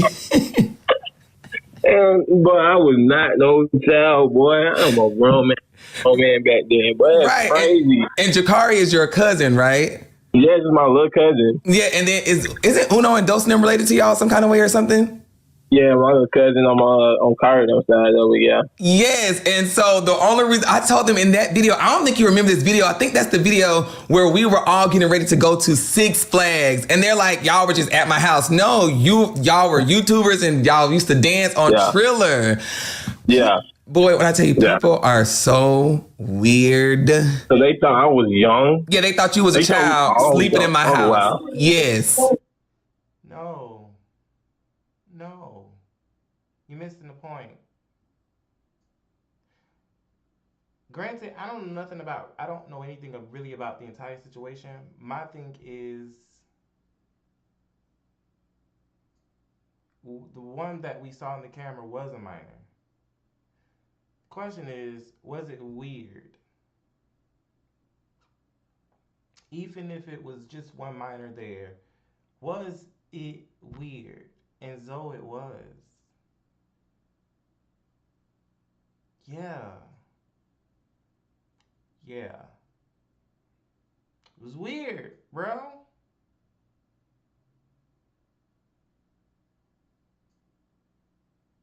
So that's all you need to address. I understand you have these character witnesses, which is great. However, was it weird when you did it? Was the video weird? If you were somebody else, not in this situation, looking from the outside in, would you consider that weird? For a gay man to have these people in his home with no clothes on, looks like. And I'm not coming down on you. I'm not coming down on anybody. I can't judge no damn body, so please. I'm just saying, Zoe, it's just weird, bro. That's all I'm saying. And that's the internet. It is what it is. But thank you for the video. This is amazing. I still feel the same way about you, to be honest with you. I'm not admitting that I feel the same way about him, even though he is whatever he is. I'm not saying that. What I am saying is, it is weird. It's very weird. I'm just saying, like, you know, I don't feel like he's the person that they kind of still portrayed him to be. I still don't really feel like he is a predator. I don't feel like Zoe is a predator. You know? Mainly for the fact of, I don't feel like it was anything going on at the time, because he had the guy in his house and the minors. Well, it looked like it was one. I don't know about, he said Uno and Dos. I don't know about those two. And this guy, of course, he's saying it was not a minor. However, like I said, it was still weird. It was still weird, so. It's, you know. It was still weird. And who did I meet y'all through? You met us through was it? I think I met you through Kari. And then I met Kari through Brandon Got Fans. Yes. Yeah, John and Brandon. Yes. Okay. I just wanted to know that. I wanted to see the face of the person who was on the couch and for you to sit there and say no. And was Uno and Dos minors back then? No, not at all. Jakari was the only one that was young. And I told them y'all were his blood cousins and we were all like family. That shit's crazy. That's crazy. So y'all was all family. But at the end of the day, I understand that. But like, just put some clothes, like, you know, have them a little more presentable, because it did look a little weird, and you were a little giggly in the video. You know what I'm saying? That's why the video was weird, because of like how you kind of reacted to certain things. And I'm just saying, from an outsider looking in, when you were like, you gave like the little weird kind of like laughs. That's what made it what it was, even if it wasn't what it was. It was just the whole aura of it, and that's it. It was just weird. That's it. Well, I appreciate it. I just wanted to clear all these stupid rumors that they're trying to say, but I appreciate that. You get it, my boy. Hey, Zoe. Who is that? Hey, mama. Hey, mama. All right, I gotta see y'all soon, child. I love you too. All right, bye. People were saying, well, why don't Zoe hang out with people his own age and woo woo woo? That was back in 2017. Jakari was big. He was Atlanta. If you know Jakari, you know Jakari. I was a Viner. So we were Atlanta. And if you go back and look at the whole video, it was my YouTube. We were at my house because we were vlogging that day, and we were going to Six Flags because the Viners and the dancers of Triller used to always go to Six Flags. None of my real life off of social media friends did content. They all had 9 to 5s. So I had to hang out with Brandon Got Fans, but Brandon Got Fans is the one who introduced me to them. And in that video, you heard me say, so hey y'all, so I got some fine at my house and TT got to take her man some food. That was my character back in the day, TT. Oh my. TT was a flirtatious, crazy, outspoken ghetto girl. That's who TT was. They were at my house because we were going to Six Flags to vlog. It's on my YouTube. But also at that time, Sis and Daryl, we vlogged my cooking show. There was other people on my channel who I hung out with that did a couple of videos with me, but I always did content alone. We were just the hot things in Atlanta at that time. If you saw Brandon Got Fans, it was like, oh, that's Brandon Got Fans. Oh, that's Jakari. Oh, that's Zoe. Like, we were the shit. Jakari was like my little brother. We didn't play about Jakari, and those were his real cousins. Y'all have to stop. I was the one helping Jakari with YouTube, telling him what to do, teaching him how to edit. Same thing with Brandon. Y'all have to stop. And that's why Jakari stopped hanging out with us, because y'all were calling him gay. Who wants to hear that all the time? Like, who? He was comfortable and confident in who he was, and y'all ran him away from people that really fucked with him. Jakari would send me his videos and be like, how do you edit this though? Should I do this? Should I post that? I'm like, yeah, Jakari, post this, do that. Y'all are the ones creating this conspiracy. Y'all have to stop. Our friendship was just like Duke Dennis, Kai Cenat, Deshae Frost, Rakai, Ray, and Asho Speed. All of them are all different ages. That is how our friendship is. We were a family. We all were making content, but because y'all done seen that 2018 live video, you're making things weird when there's nothing to be weird about our friendship or anything else. But that is social media. And then there was one more video. There was probably more that y'all put stuff on, but I'm not about to go through every video and explain everything. If you weren't on my journey coming up, please go back and look and understand who I hung out with and why we hung out and how we met. Please go back and do that. I've been here for a long time. I've been here since 2014, and I haven't been in anything. And there was one lady on TikTok who had said, yeah, and I'm sure Zoe got all that stuff scruffed off the internet. You guys, I've never got anything taken off the internet. No videos. Don't y'all think I would have got those videos taken out off them people's channels? I've never got anything taken off the internet. That just lets you know I haven't been in and don't do shit. That video was 2018. It's 7 years later.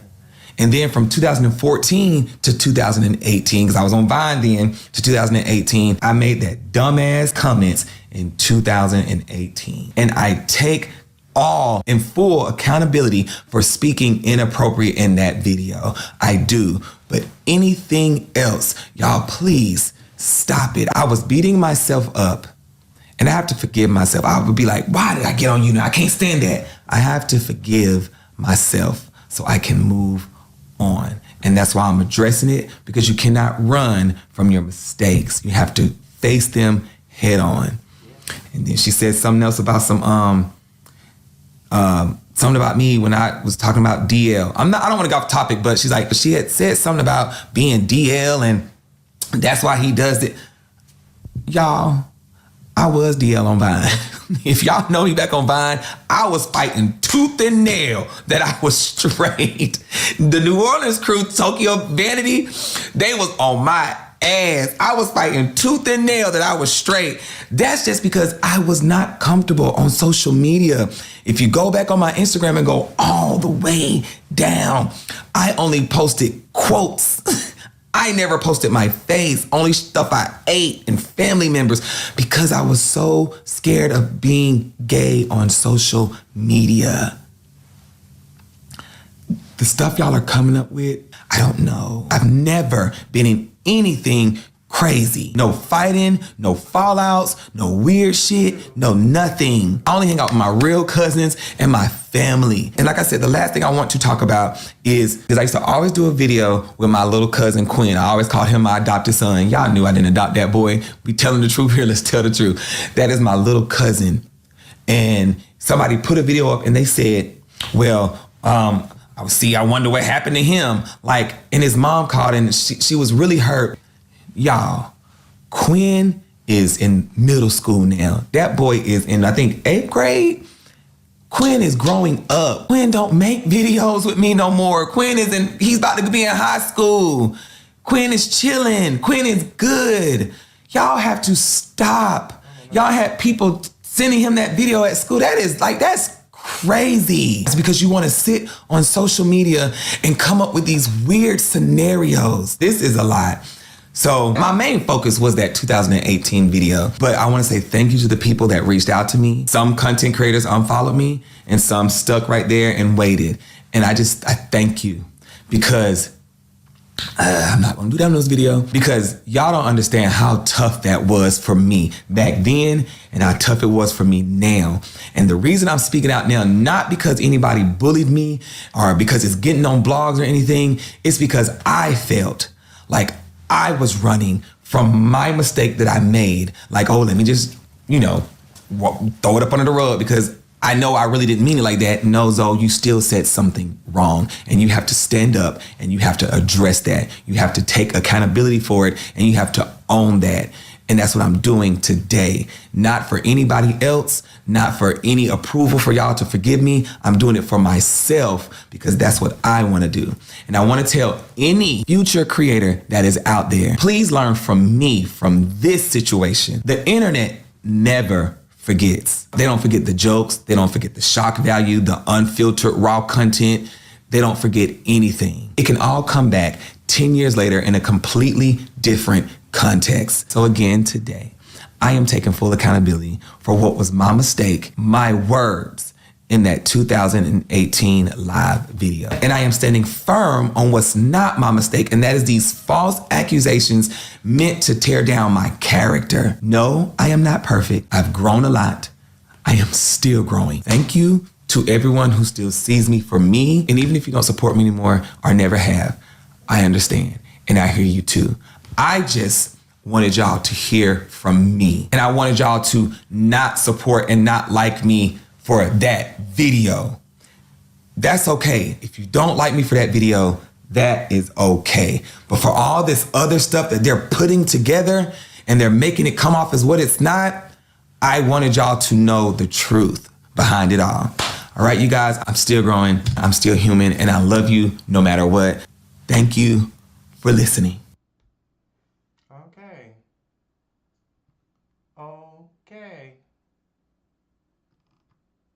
Okay. Y'all, he apologized. How much more do we hold him accountable after the apology? Because he apologized. He came back, he admitted everything. Yeah, it's been a while, but so what? He still apologized. Nico, he apologized. So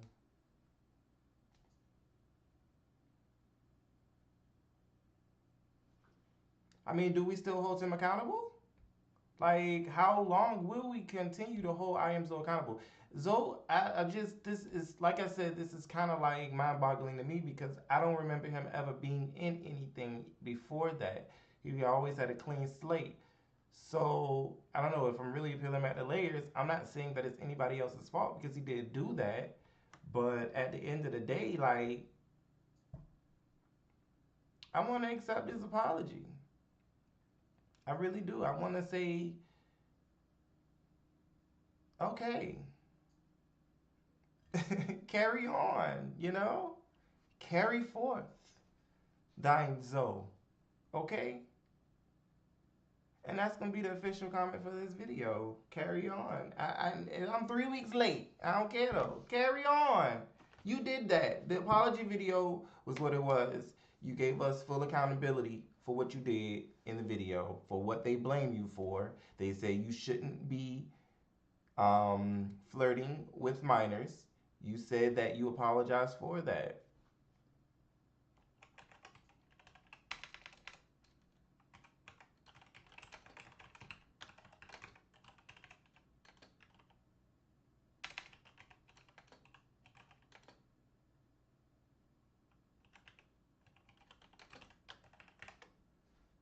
I mean, what else y'all want me to? I don't have nothing else for him because other than to just keep supporting him, because I'm gonna keep supporting him.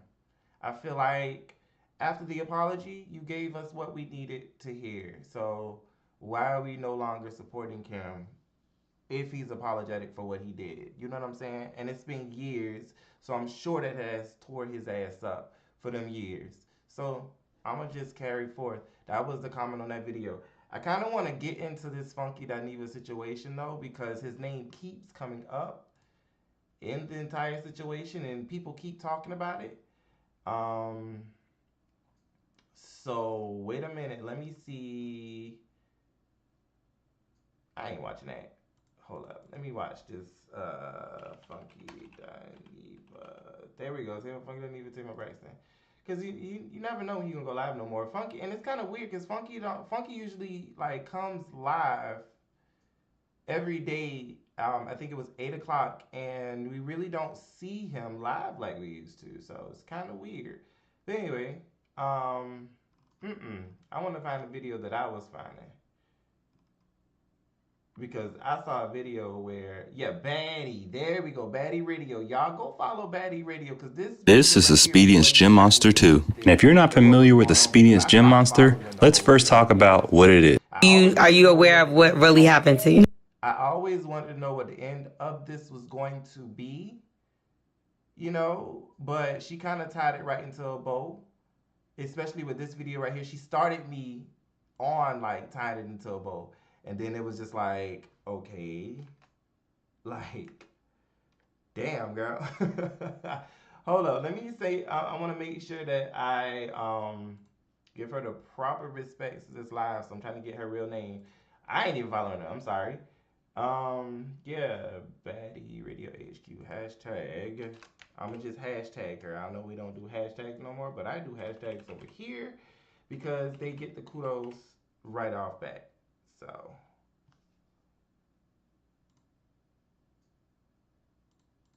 okay, I don't know if they're going to. What I'm gonna do is just put her I put her it was Baddie Radio.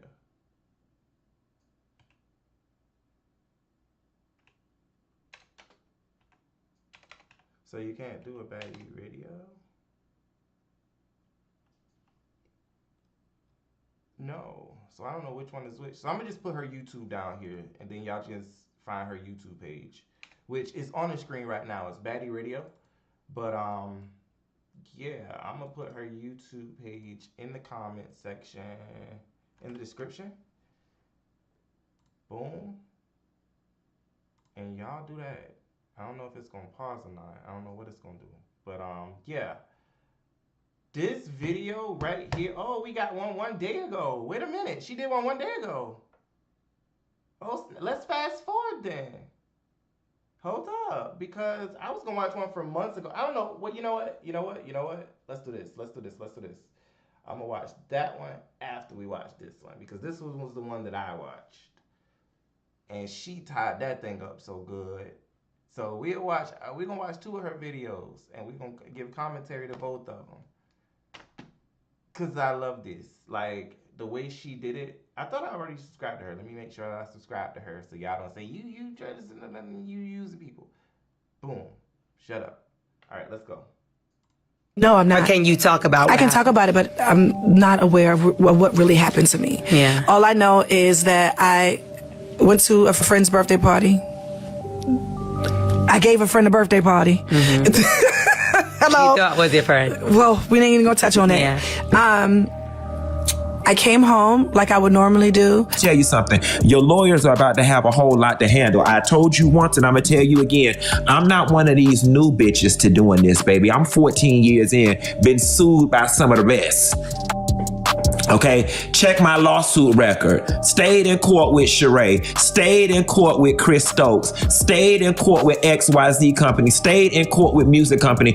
And I'm here to let you know, baby, it's going to take more than a little piece of statement on a lawyer's. It's going to take more than a little piece of statement on your lawyer's letterhead claiming rumors about an inappropriate relationship to scare me. Because if that's the term that we're going by, inappropriate relationship, the person is claiming that you had an inappropriate relationship. If that's the thing that we're hanging on to, then baby, you Mr. Walker, you don't even want to waste your time sending me nothing on your fax paper because the relationship was extremely inappropriate. Child, wanting to stand by Tamar Braxton has got to be one of the most exhausting jobs. Y'all see how she edited that thing?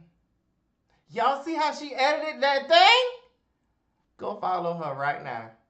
Baddie girl, you did that. And that's why I love your content. Keep it going. Yes. Lord. Goodness. In the world, because yet again Tamar has been caught in a lie. Ever since Tamar and Funky Dineva started bashing each other, people don't know who to believe, because here is Tamar saying that she almost died and had to get surgery and hinting that Funky had something to do with it. Meanwhile, Funky is denying any and everything and warning Tamar not to speak on him if she doesn't want the internet knowing what really went down. Still, like Tamar typically does, she wanted some clout and went out again to get people on her side and throw shade at Funky. And as Funky warned, he came to end her, and baby, he came with receipts. And what Funky Dineva is claiming is pure insanity, because according to Funky, it looks like Tamar's accident has everything to do with Mendeecees. Yep, Yandy's husband. Part of the problem with this whole thing was, Tamar, is that I was never comfortable with the relationship that you and Mendeecees had in front of me, okay? All of that, you at the music video shoot in your booty shorts, sitting on top of him meeting us up at restaurants every time we met up, I was very uncomfortable with it. And if we gonna tell it, let's tell it all. Just a few months ago, Tamar claimed that she woke up in a pool of blood with a couple of teeth missing and no recollection of what happened or who the culprit was. People thought that maybe Funky Dineva did something to her since he was with her the night before celebrating his birthday. People started dragging him, calling calling Funky Dineva a woman hater and a bad friend. And when he had asked Tamar to address it and tell people to leave him alone, she didn't, because Tamar always likes the attention, whether it's positive or negative. In her opinion, there's no such thing as bad press. Funky defended himself, and he said that he knew nothing about what happened to that lady that night. I want to know what all the hell going on, bitch. I want to know what's going on too, bitch, okay? The lady got on the internet and said she almost died. Now listen, let me just go ahead and get this out the way, okay, before we even get to the top of the show. I don't know what happened to the lady. Okay, for those of y'all that don't know, I'm talking about Tamar Braxton. I don't know what happened to the lady. But Tamar was basically treating Funky as if he was a bump in the road of her media attention. She kept throwing shade at him and insisting that she didn't need him for anything, while confirming that something did happen to her that night and that whatever happened to her required surgery. I want him to tell his own story. You know, I don't really like telling people's story. You should ask Mendeecees. Baby, Funky warned her again and again and again that if she didn't want the world to know the type of tea that he really had on her, that she needed to speak up and defend him, because he wasn't someone that was going to run from a fight. All I was asking was for you to go back to your stories and put, Funky Dineva didn't do anything to me, guys. I was resting. I should have said something earlier. That was all you had to do, and it could have been done with on my end. Even in this very moment, that was all you had to do, and it could have been done. But apparently Tamar wanted to call Funky's bluff, because maybe she thought that he was going to roll over and just let her have her way, because she still brought up the issue months later after it stopped being a thing. She dropped by on the morning hustle with Laurel, and she brought up her accident again. Now, Tamar didn't have to do this interview. She could have stayed home with her secrets and left the internet guessing. But she came on to answer the questions that were still up in the air about the whole incident. Are you aware of what really happened to you? No, I'm not. Or can you talk about I can talk about it, but I'm not aware of what really happened to me. Yeah. All I know is that I went to a friend's birthday party. So that part of it I am really sad about, because she states that she doesn't know what happened to her, but on the other end of it, which y'all gonna find out the rest in this video, she knew exactly. I gave a friend a birthday party. But like, I don't know if y'all heard me, but I said she knew exactly what the fuck happened to her. That's what's gonna come out in the video. But okay. Hello. She thought was your friend. Well, we ain't even gonna touch on that. Yeah. I came home like I would normally do. Now, she never mentioned Funky Dineva by name, but we all knew who Tamar was referring to. She also made it seem as though he was this ungrateful friend that she threw a party for, only for him to turn around and hurt her. But Funky Dineva wasn't the only person Tamar talked about. When she was asked about what was going on between her and Mendeecees, she denied him so hard. You'd think that they had just shot a project together and that there was no personal relationship there. No, to be honest, I barely even know him. Okay. to be honest, you know what I mean? Yeah. We're not like, we're cool, but he's not like my homie. You know what I mean? It's not like that. And he just got casted in a film.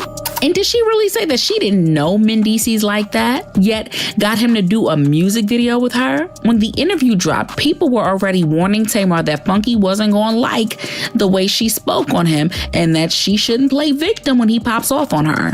And when Funky caught wind of that, that was enough to set him off. And child, Funky kept his word when he said he was going to drag Tamar through the pits of hell and back if she ever so much as breathed in his direction. Girl, he said that the reason why he didn't follow Tamar back to her home was because she was already with a quote unquote friend that looked like he was going to take care of her, if you know what he means.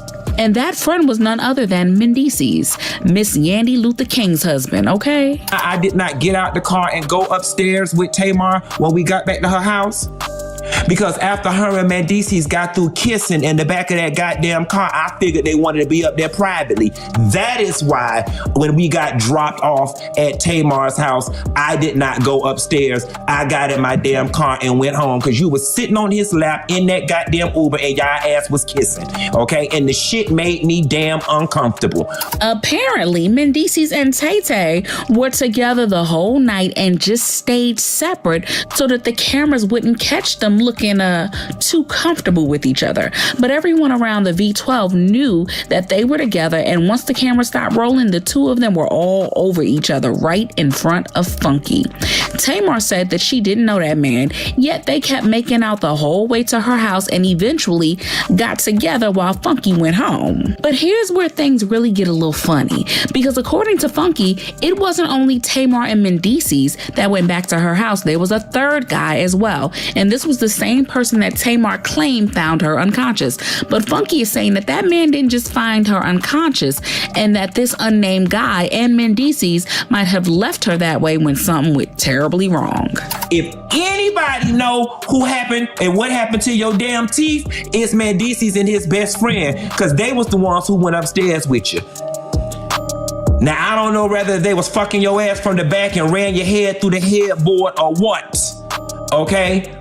But if anybody need to be investigated on what happened to you in your damn teeth, it need to be Mendeecees and his friend, because that's who went upstairs with you. Now, speculations are running wild that the three of them got freaky together and things went south, which left Tamar injured. Some are saying that Mendeecees jumped her, and at this point, only Mendeecees and the other guy can confirm what actually happened. About the whole thing was the fact that you don't get to go around and create media shitstorms that involve other people without their permission. That whole, my teeth fell out, and I don't know what happened. Tamar, like, sis. And then you had that Spanish lady make that video down in Miami lying. There is nobody who had the amount of mouth trauma that you had that healed that quickly. Now, apparently Tamar has lawyered up against Funky and put out her own statement. She claimed that the rumors don't just affect her, but also the families involved, and that it's been hurtful to see the things being said about her online. She also made it clear that if the rumors kept going, then someone was going to have to take responsibility, and that we may see Tamar take Funky to court if he speaks on her again. But child, if you know anything about Funky, he is not letting this one go. After her statement came out, he came for Tamar yet again and said straight up that she's got to do more than that if she really wants to scare him. And I knew that this is how you was gonna play it. So now we finna take it all the way back to the very beginning. I knew this was how you was gonna play it. And let's be very clear here. If y'all remember when the situation first broke and about the whole mouth stuff, and I said, and the only reason you dropped that video is because, and I said, I ain't gonna do it to you. Y'all remember that? I said, and the only reason you dropped that music video real quick like this was because, and I said I ain't even gonna do it. The reason you dropped that music video as quickly as you did is because people had spotted y'all ass, okay? Inappropriate relationship. Well, you tell me, Tamar, if it's appropriate or inappropriate, where we're sitting at Ruth Chris and he's rubbing in between your thighs, in between your dress. And maybe this time around, Tamar has to just admit that she picked a fight that she can't win, because Funky is not afraid of a lawsuit. If anything, he's waiting for her to bring it so that he can lay her out for once and for all. You know, me and her are just getting to know each other, and she got this stuff going on with Mendeecees, and she know I'm a YouTuber, and she know I'm a blogger, and I'm curious to know if she's doing all of this because she want me to go tell it.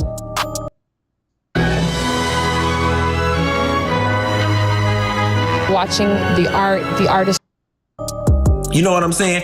And now that I look back at all of it, I really do feel like it was a scheme that you set up to put me in this position to do it. And I know it's easy to say that Funky Dineva is lying or making things up or trying to throw her under the bus, but the way that he addressed things with a sort of "I ain't putting up with this BS" attitude showed that he was not lying no matter what people thought of him afterwards. Tamar, you gonna sit up in my face? You gonna sit up in my face with your 3 faces and tell me that you and Mendeecees did not have a conversation at that table in Ruth Chris about him putting out a statement about him and Yandy not being together no more? We really gonna do that? And he said he did a version of the letter on ChatGPT. And then you started laughing back and was like, no, you gotta go back and rewrite it to kind of make it sound like it's you. We gonna say that didn't happen? We gonna say that didn't happen? We gonna sit up here and say, after he was digging in between your thighs at that Ruth Chris, and he got up and went to the bathroom, that the conversation was, y'all, I can't. He just my friend. He just my friend. I can't. I mean, and then I said, Tamar, ain't he married? He ain't married. They not married. They just do that for the show. They not married. That's what we gonna do? And people are also on Funky's side because this isn't the first time that Tamar has been caught fooling around with somebody's husband, yo. The way Funky Dineva just read Tamar Braxton into oblivion is insane. I love Tamar Braxton down, but this is the second time that I have heard of her messing with somebody's husband, and I don't like that, especially because she acts like that's so above her. First it was Jermaine Dupri's daddy, now Mendeecees.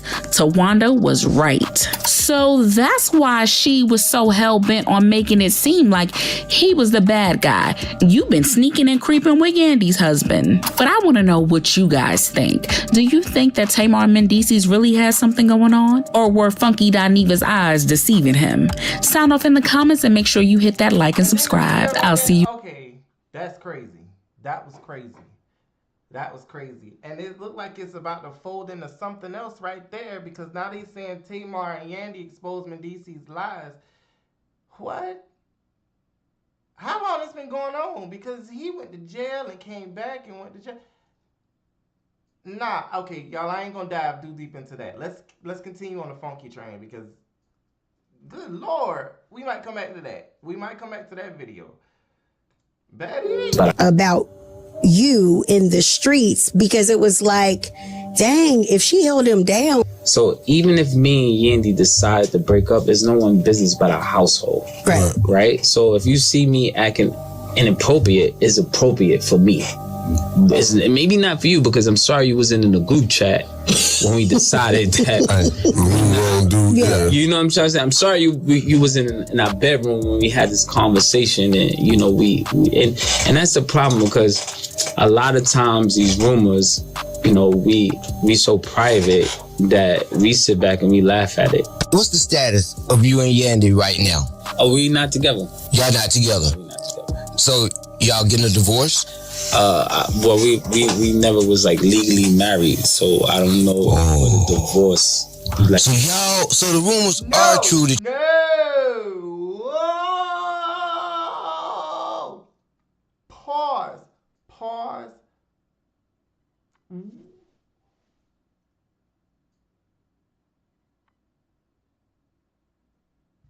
Pause. What the fuck? Yo, hey, okay. I don't know. I what did he just say? So they was never together. Wow. Wow, Mendeecees. This is starting to wrap up. This is starting to wrap up. Like, it's going there. It's starting to wrap up. The truth is starting to set him free. This is crazy. My God. Y'all was never, y'all just did it for TV. Listen, nah, I didn't do it for TV. I think yo, listen, it was Yandy's idea. You can't just do it for TV if you got kids together. That was a dumbass, that was a stupid response. How do you do it for TV and you got kids together? They had to been together for a little while. I don't think they were married though. But come on, don't say stupid shit. Like, They got kids. Like, come on. Whatever. Right? Because in the beginning, we had I was going through legal battles with courts and fines. And, you know, she said, let's not sign the papers. And I was like, all right, cool. And then I guess, you know, it kind of just stayed that way. Then we got... Child, Tamar is waiting for y'all to run her apologies via Cash App or Zelle after Mendeecees confirmed that he and Yandy weren't together and probably haven't been together for a while now. Tamar was running herself dry trying to defend herself when news got out that she was messing around with another married man yet again, saying that she didn't do anything wrong and he was never married when they got it on. The rollout of her new EP turned into a complete disaster because of this mess, and Tamar is claiming that he used her to out his breakup with Yandy and then left her high and dry in the most terrible way.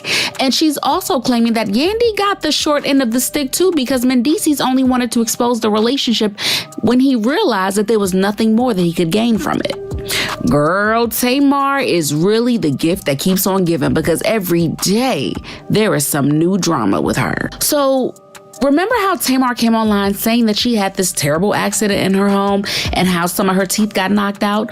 This turned into people speculating what could have happened to Tamar because folks were genuinely worried about her. Some were like this was just Tamar doing Tamar things, and others were out there accusing Funky Dineva, saying that he jumped Tamar. Y'all want to know what all the hell going on, bitch? I want to know what's going on too, bitch, okay? The lady got on the internet and said she almost died. Now listen, let me just go ahead and get this out the way, okay? Before we even get to the top of the show, I don't know what happened to the lady. Okay, for those of y'all that don't know, I'm talking about Tamar Braxton. I don't know what happened to the lady. We went out. What night that was? We went out. Saturday night. We went out Saturday night. We went to the Roof Chris. We ate. We had a good time. She was like, let's turn up for your birthday.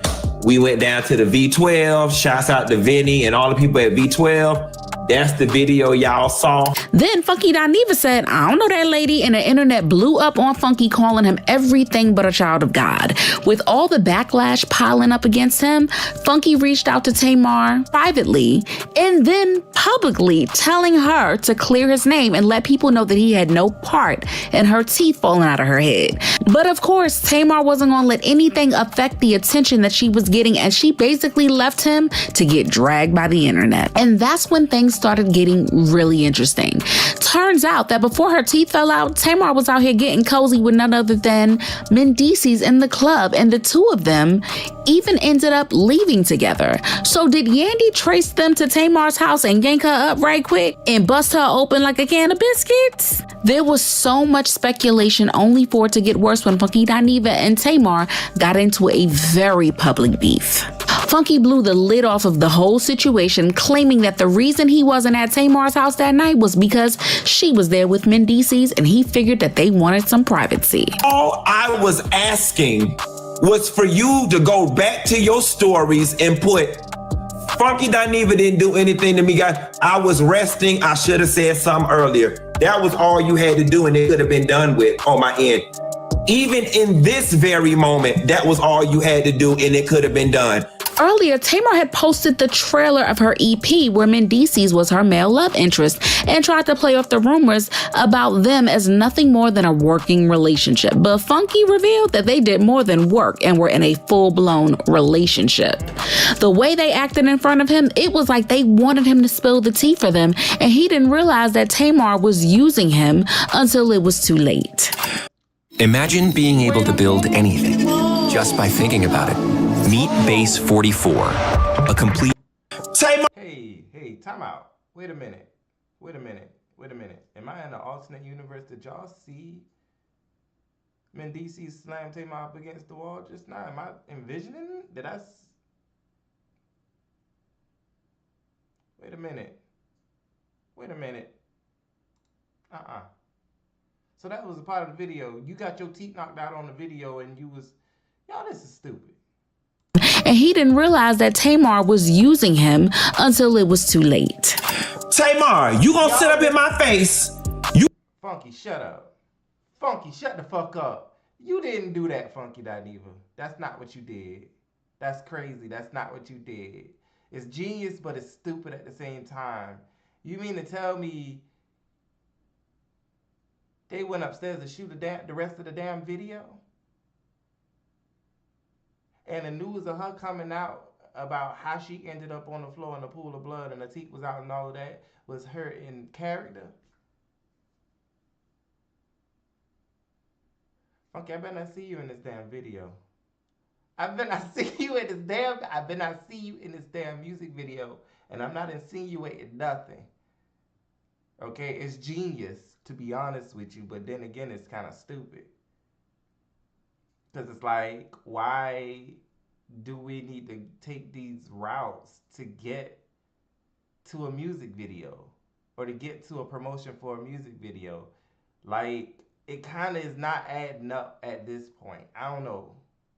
I mean, I still believe Funky and all of it, but it's just like, well, then again, this is Tamar, so I guess if it makes sense to her, then it made sense to do. Can we say that? I don't know. Like, reason I say that is because I do watch him when he goes live. He would usually go live during the week, and he said that all of this is just promotion for the music video. He said that. So now, like, rewatching all of this and then seeing Mendeecees slam her up against the wall, Funky saying they went upstairs together and he thought they needed some privacy to shoot the rest of the video because they went upstairs with the other cousin. That wasn't no threesome. So the other cousin was literally videotaping the video. And all of this is just promotion to get the video hot. But it's getting on everybody's nerves because it's stupid. The story is stupid. The story itself is stupid. Like, whatever. Okay. I don't know, y'all. Now I'm kind of nauseated from it, because what? And I ain't coming down on Funky. Like, you know, from what you say, you were just a pawn in all of this, and, you know, cool. You know what I'm saying? Eat her ass up for doing this shit to you. But Tamar, I don't know. Tamar, I don't know. If you did this, if you had to take all of these routes being cheap because your ass ain't want to spend no motherfucking money, girl, I don't know. I don't know. Yes, I'm not blaming Funky. And the reason I'm not blaming Funky is because this happened around his birthday as well. So I can believe that he was not a willing participant in all of this. However, if his ass is up in here fool our line in this damn music video, I ain't gonna be happy. And Mendeecees, I don't know. Because Mendeecees did seem real serious about wanting to whoop Funky ass. So I'm kind of like, just on the edge. Like, is all of this drama for the music video? Because he seemed serious about wanting to really whoop Funky ass. Funky seemed serious about what he was saying about Mendeecees. So that part of it, it's just kind of confusing for me. That's where I'm at right now. But we'll see. Look how he looking right here. Look how he looking right here. Like, all right, come on. You gonna sit up in my face with your three faces and tell me that you and Mendeecees did not have a conversation at that table in Ruth Chris about him putting out a statement about him and Yandy not being together no more? We really gonna do that? And he said he did a version of the letter on ChatGPT. And then you started laughing back and was like, no, you gotta go back and rewrite it to kind of make it sound like it's you. We gonna say that didn't happen?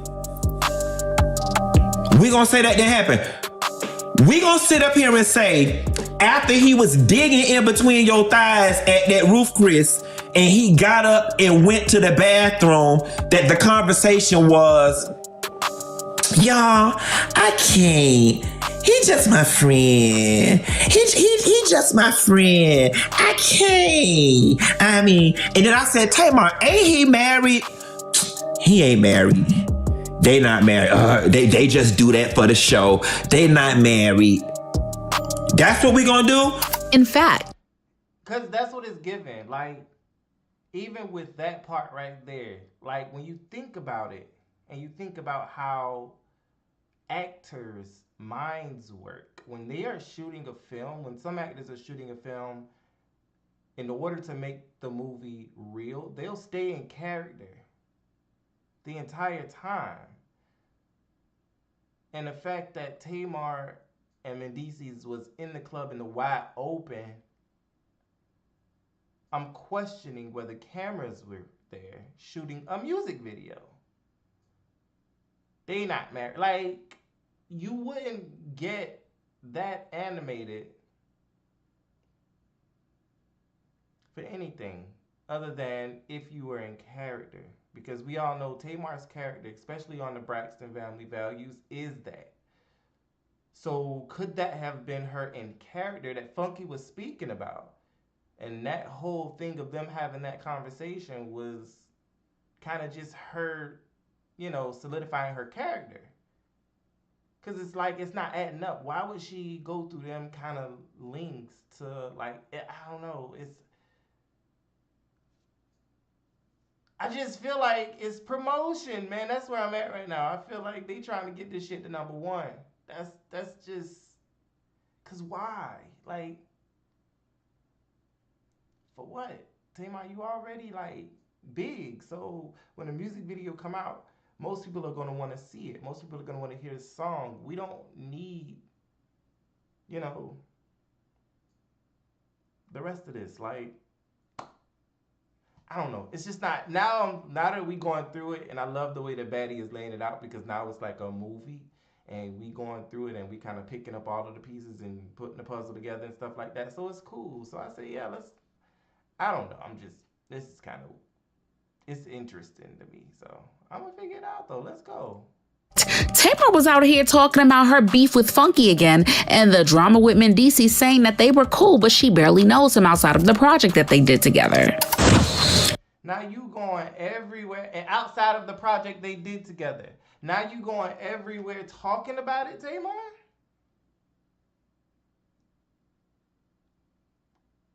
Now you going let me tell you how press works. Press tour works. Press tour means I'm going to anybody that'll hear me to talk about my situation, to bring that attention. That's what this is giving. This is giving press tour. She's going on a press tour and talking about it. So it's like, I don't know, this is... I do not go with Mendeecees. Stop. I said that yesterday. I haven't seen him since my premiere party for Heartbreak Retrograde. Y'all are on that good crack cocaine. Come on, y'all. Tell me y'all not here with me. This right here must be Tamar out of character. I haven't spoken to him since my premiere. What is she saying? We were shooting a video. I'm not really with him. We were doing that. I feel like this is all promotion for that stupid ass video. Not Tamar. I don't even want to see it no more, Tamar. Now I'm frustrated. Now I'm mad because you done duped us with this bullshit here. If you weren't going to do it for real, then why the hell you going to do it at all? You might as well fuck them now in real life, off camera, off the video. You might as well go ahead and take the bean. Because it's stupid for you to have all of this going on for some promotion for a fucking video. I'm sorry, I can't. Now I don't even want to hear the song. I don't even give a fuck about the song. The song could have already been out, actually. And I still ain't want to motherfucking listen to it because this bullshit here. Why did we need all of this? Okay, why? What was the point in us having to go through, decipher, listen, Mendeecees, Yandy, you, Yandy, Funky, like, come on, y'all. No. We gon' label this one a fall flat. We gonna label this one a fall flat, and we gonna label this one just to lay down flat and don't get back up, because now people just need to walk all over you because you sound stupid. This was a dumb narrative. This was a dumb story. No. No, if I stayed to the end of this movie and the ending credits came on right now, I will be pissed the fuck off and I will want my money back. Because why do we continuously need to make ourselves look stupid like that on camera for nothing? Like, for what reason do you need to look like this broken person who was with somebody and got beat up on camera just to promote a music video in which you get beat up in the music video? And then you come out and say none of it was true, I was never with him. Like, what really are we promoting? I don't know. Like, now I don't even want to see the rest. I kind of don't even want to see the rest of the video, y'all, because why is she I don't understand. I don't understand it. You know what? Maybe I should watch the rest of the video so Baddies can explain it, because maybe Baddies explains it the way that I'm seeing it. But y'all, this is promotion for her music video. That's all this is. This is the real Tamar laying in the bed right here, right now, saying, oh, y'all stupid for believing that. That was really me. All of that was us shooting a video. What apartment are you talking about? I live in a house. Blah, blah, blah. Because everybody knows Tamar has a house. She's a Braxton. They're not going to, you know. Please wrap this up now. Please. I don't know if I want to even see the rest of it. And I'm not looking at the next video. This video right here, y'all, I don't even want to see no more because no. Now I don't want to see it. That's stupid. Now I don't care no more. Let's wrap this one up though. In this film? Or? No, to be honest, I barely even know him. Okay. to be honest, you know what I mean? Yeah. We're not like, we're cool, but we're not like my homie. You know what I mean? It's not like that. And he just got casted in the film, and here we are. It looked like Tamar was backpedaling only because her feud with Funky didn't go the way she wanted it to. As soon as he started talking about her and Mendeecees being a thing, the internet turned on Tamar, calling her messy and dramatic for going after a married man. All this time, Tamar was getting dragged for being in a relationship with Yandy's husband. Mendeecees said nothing and let her take the fall for it like he wasn't a part of the whole discussion. It's only now that he's spelling it out that he and Yandy are not together. In fact, Yandy and Mendeecees haven't been married this whole time, so they are free to go in and out of the relationship as they please. The thing is, Yandy had already mentioned on Love and Hip Hop a long time ago that she had never filed the paperwork for their marriage, so it wasn't a legal thing. Even when they did it a second time, they still didn't get the paperwork sorted out. So they were just basically in a long-term relationship and not a marriage this whole time. What's the status of you and Yandy right now? Are we not together? Y'all not together. So y'all getting a divorce? Well, we never was like legally married, so I don't know what a divorce.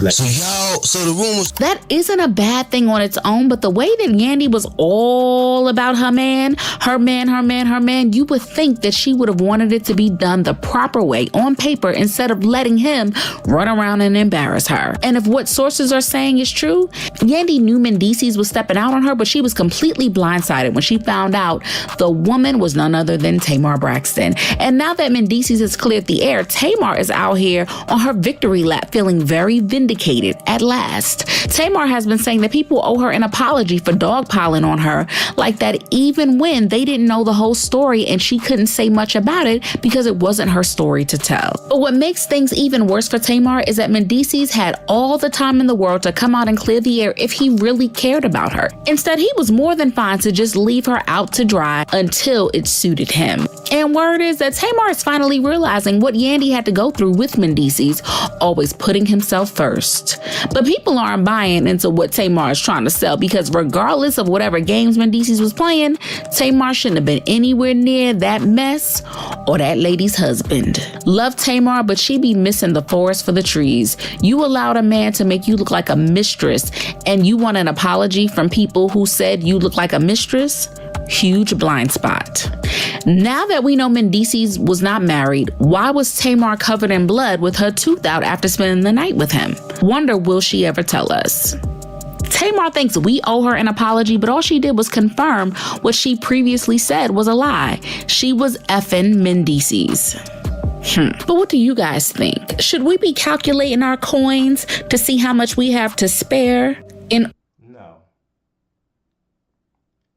No, now it's going to be an official comment. my official comment for this entire situation, which I'm going to leave on this video, is that you have lost me as a fan. You have officially, the whole thing, I don't want to see the music video. I don't want to hear no more about it. I don't want to go further with it. It makes me feel stupid as a human being because I was so enthralled with what was going on, thinking that this was another situation that we could learn from. And we're really learning nothing except how Tamar promotes a music video. How Tamar tries to pull the wool over people's fucking faces to say, give me money. And I'm not giving it to you this time, Tamar. I can't. No, this was very damaging. This stuff could have ended up legal. This stuff could have ended up hurting people's image. It did end up hurting Funky's image at first because he started looking like he beat your ass, and that wasn't true. I'm just not with it. I'm for what's fair, and that's not fair. You can't do stuff like that to people for your clout, something that they will never profit off of. And that's just where I'm at with it, because like all of this was for naught. It's so amateur. I'm sorry. This was very amateur marketing. Very amateur marketing. Oh my God. But thank you so much, Baddies. Like I say, Baddie Radio, y'all better go follow her. She wrapped that thing right on up. I love the editing. The editing is what even made me see through the damn clouds. That's what made me understand, oh my gosh, this ain't nothing but Tamar trying to promote that stupid ass video, that stupid ass song she done came out with. I don't want to hear it. I don't want to hear it. Because to be honest with you, I can go listen to K. Michelle, or I can go listen to, what's that other girl name? And be good and not, give a damn. I mean, if we really talking about it, I prefer Trina any day. Her voice is very clear. It's not like she's trying to force herself on the song and force herself as the lead on the song. It just comes out very fluidly. Sometimes, Tamar, you do feel like you're trying to yell at us through the damn music. You're trying to force yourself on the damn music, and you got to lay back and let that thing come out as a ring, baby. I don't have to snap on you for you to get my point. Try that in the music. Try that thought process in the music. That's all I'm saying. I'm not with this. I'm not with this. It hurts my feelings that you feel like you would even need to stoop so low as to have this kind of advertisement. It makes me feel like you don't feel like you're worth what you're actually worth, which you are actually worth a lot. I feel like something that self-esteem needs to come on up, because this ain't it. You thought having a narrative that you were a battered woman out there was positive promotion for your new music video?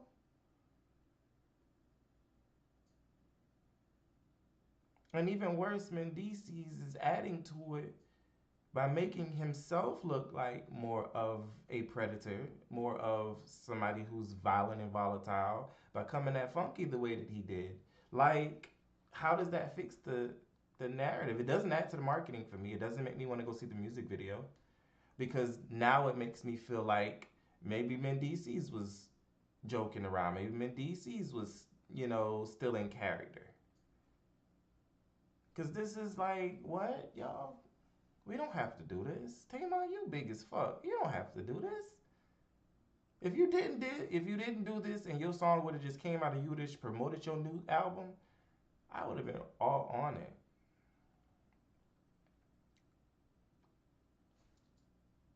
Notice I said I prefer Trina, but Trina doesn't make the music that we want to listen to. I prefer her vocals. Like, let's say if she would start making R&B, give us some of that pure Altoid Cisco. Good Lord, because that girl can blow. Ain't nothing like a good man. Girl, yes, that was you, Trina.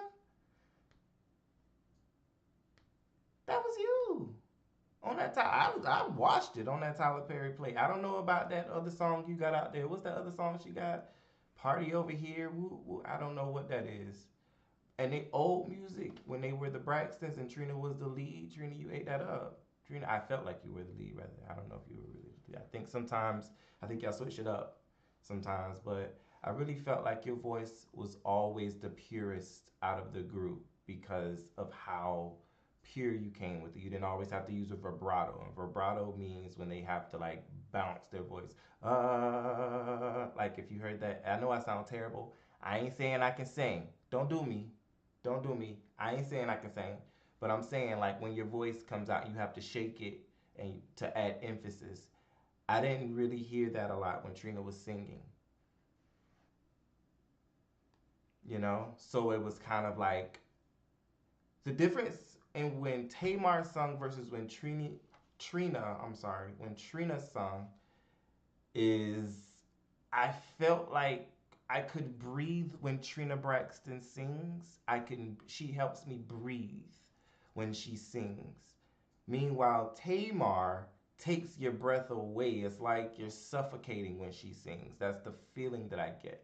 Like when Tamar blurts out, a lot of her notes, it's just like, oh my gosh, what am I missing with this? It's a nice soprano, but it's just like, I don't know, kind of like she's acting through the music. When Trina, it just comes out naturally, it feels like. Now, I might be wrong. Tamar that might be the natural thing, to be extra like that, which that is her character, to be extra. And everything you see her in, she is extra. So maybe that's just her singing style, to be extra. It's just not my preference. But anyway, y'all, a bolt to this story. I don't want to see no more of this. I don't care about this. I don't care nothing about this. I don't care nothing about this. Thank you. And Baddie Radio, for real. Hold up.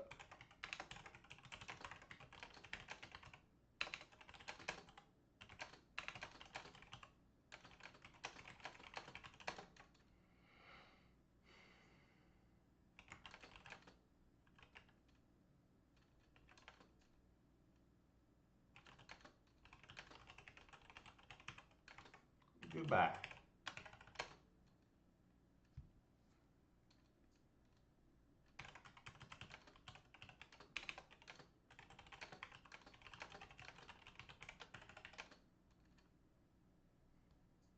Hashtag Tamar why. Tamar why.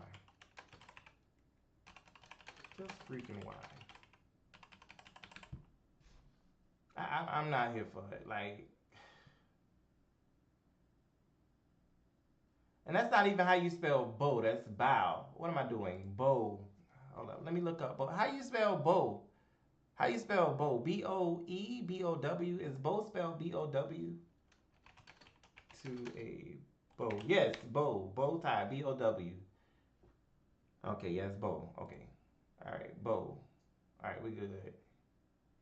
Cancel that because it is bow. All right, y'all. What in the world? What in the world? I'm not following this. This is stupid. Now we're going to have to find something else to watch because I don't want to see no more of this Tamar crap. Reveal she what? Reveal she caught. Oh, child. Who didn't know he was going to be that way? Everybody knew he was like that. They talking about Judge Mathis. So what she said was she found him with other women. Oh, okay, great. Girl, you knew you were with him with the money. You knew you were with him for the money. Todd Tucker's scheme exposed. I'm not doing the Todd Tucker stuff, y'all. I'm not doing the Todd Tucker stuff. I'm just not. That's not happening for me. Let's move out. Let's move right on out. Let's see what's interesting down here. I don't care about none of that. Will Smith's ex, I don't care about that. Tamar breaks down, I don't care about that. CNN host MAGA weakest link. Okay. I don't care about that. I'm not gay. Wanna be gangster murders the secret. I don't care about that. Who knows Todd Tucker cheated. I don't care about that. Blueface goes crazy after Hazel. I don't care about that. I really was gonna go. No, see, now the STI stuff, that's when it gets real. See, I was telling y'all, like, this could have ended up in court. I don't know if that's real or not, but that STI stuff, you don't, that's when you get in suing range. You get a real bag. Cut it out, though. Anyway. Exposing Kurt Franklin, what? No, we not doing that. I don't know nothing about none of that. That's crazy allegations.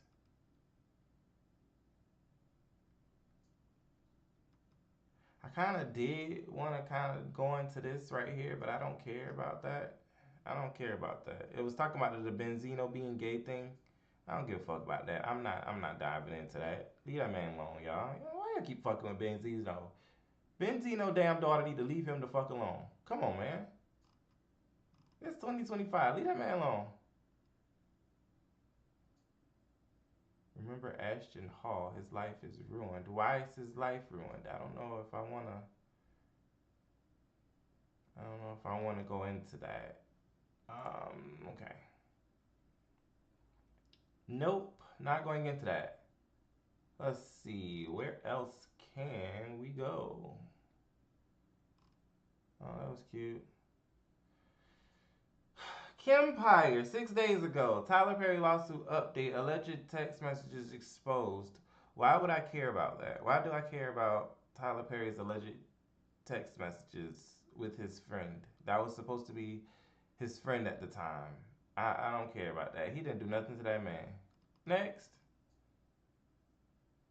Drama alert. P. Diddy versus 50 Cent. TJ is a new man. Miss Cindy versus King Kaiser. I don't care about that.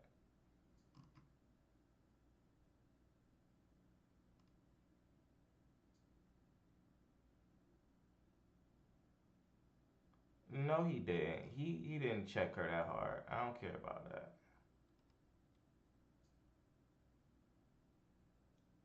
I don't care about her.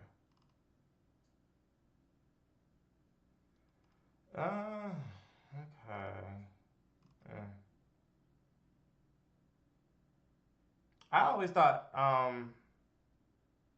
this evangelist was a little scary too. I will never go back. Remember reggae dance sauce, thinking Patrick and Furnace, we thought I was alone. Girl, everybody know them men were real dingy. Very exposed by her ex, Ray Face. Exposed to what? She got a child now. She said. Okay.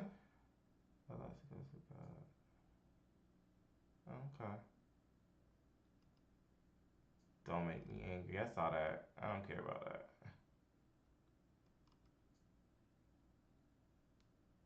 Asalo Pula? What?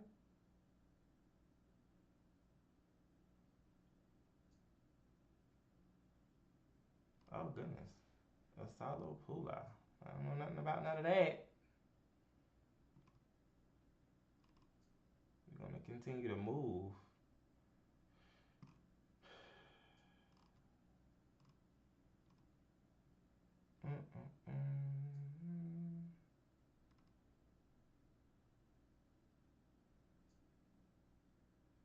Oh. I might be on the wrong profile, y'all. I got another YouTube page that I can go to and there's some more interesting videos. I'm just trying to find something to watch. They hid this for years. I don't care. I really don't care about that.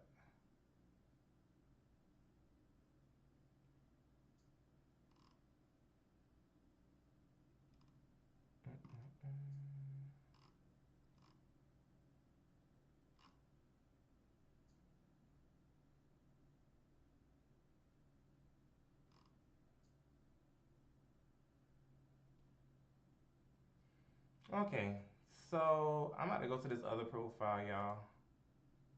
I ain't gonna mess up nothing over here. I just want to go over there and see if I got some videos to watch.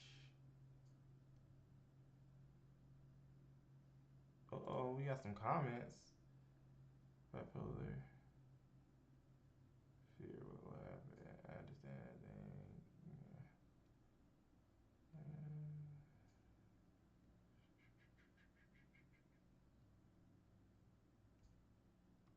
Okay.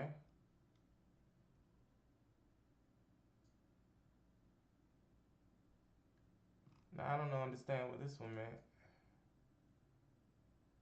I understand that. I like new feeling for most fans with the Just Defense system bringing more faster in-depth gameplay. Oh, okay, so he was okay. All right, yeah. Whatever. I like these. I do. I like these. I'm gonna come back to that.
I can't find none, y'all. And I know it's some good stuff to watch. But I can't find nothing right now. Nothing interesting. Nothing that I really would like to talk about. I don't care. Not about no Norman getting no wax. That is terrible. I want no parts of any of that.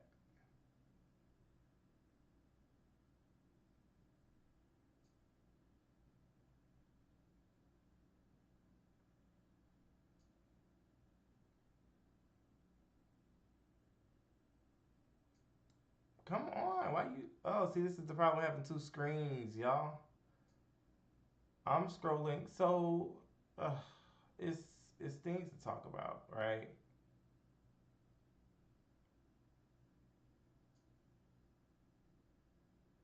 But wait, let me go back, because that said don't skip. I keep getting caught in these dang on.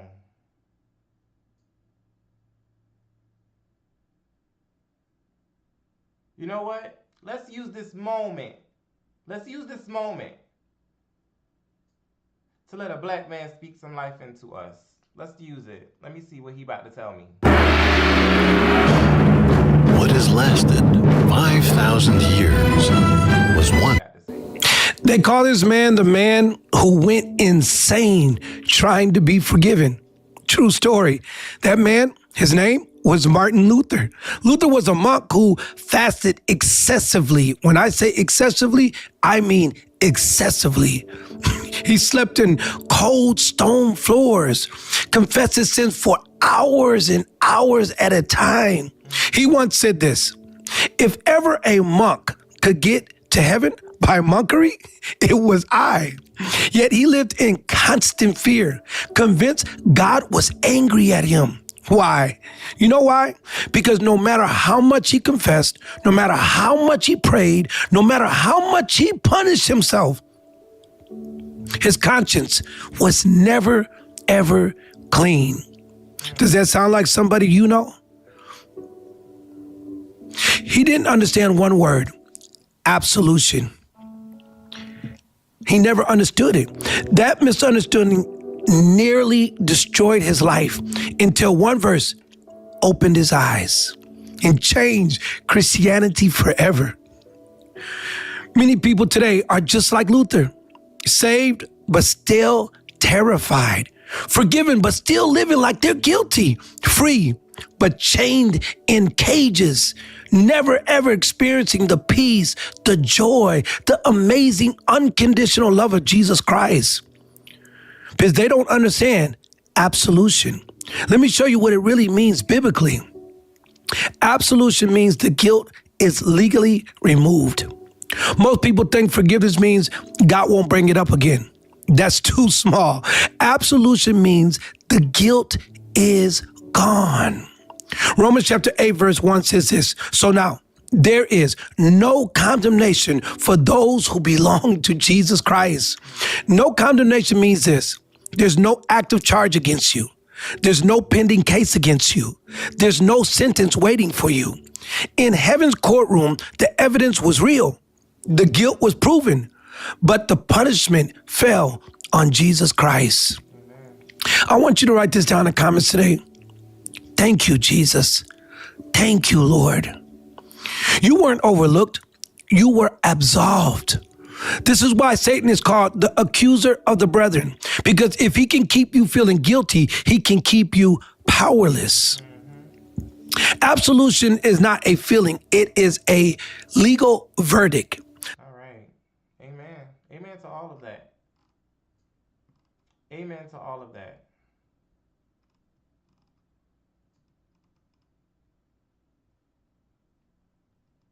Amen to all of that, okay?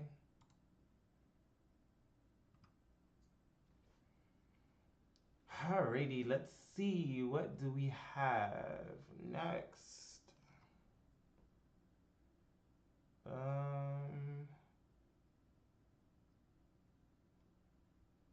Tina Campbell reminds Erica she is a first. Again, your name is First Lady Erica Campbell. So First Lady Erica Campbell should fill up the tank, and I was going to be second. You do it first because you the First Lady. Amen. Unless you don't want to walk in the calling that God. Again, your name is First Lady Erica Campbell. So First Lady Erica Campbell should fill up the tank, and I was going to be second. You do it first because you the First Lady. Amen. If I die tomorrow, spiritual warfare is going to take place in so many different ways in your life, man. You got to understand, man. This is the strangest way.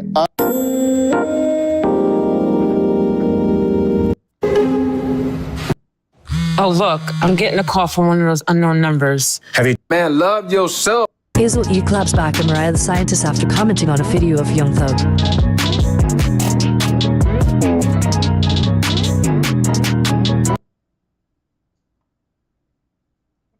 No.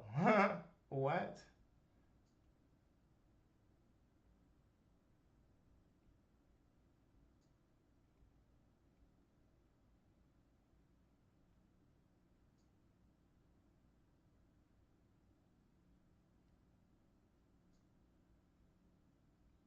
I don't want to get into that, but that is kind of, I guess it's kind of, no, I mean, why, I don't care. I don't care. What Nick Cannon got to do? Oh, he's talking to Marcus. Okay. I don't care. What?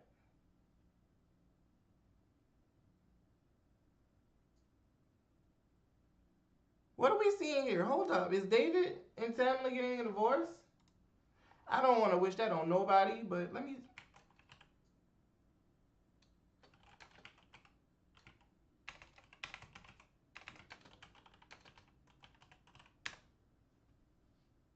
Okay.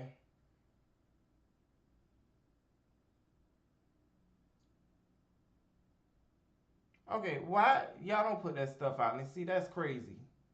Oh my gosh. Now I'm gonna have to report this video. Why would you say that? That is terrible. You don't tell nobody that somebody having a divorce. Why would you do that? Don't spread false stuff, y'all. That's crazy. I wouldn't wish anything on anyone's relationship. It's terrible. Don't do stuff like that. We don't do stuff like that. Get out of here. And then he got 841K views on some bullcrap. Ew, that's not cute. That is not it.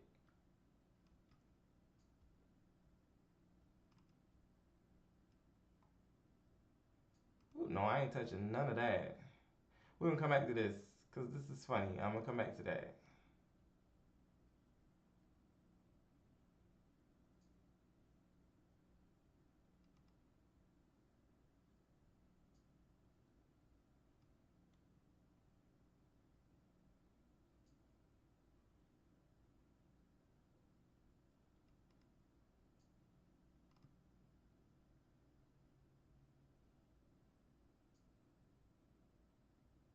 Shut up.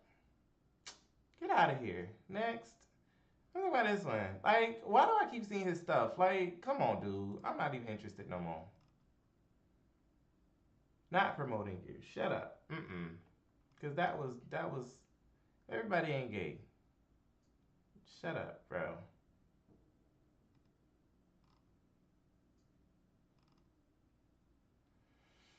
All right. We gonna find something. We gonna find something.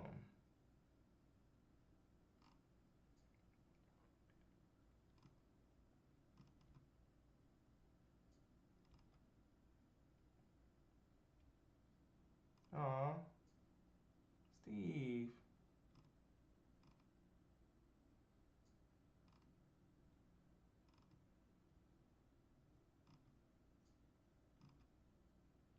Tavares. Tavares is cool.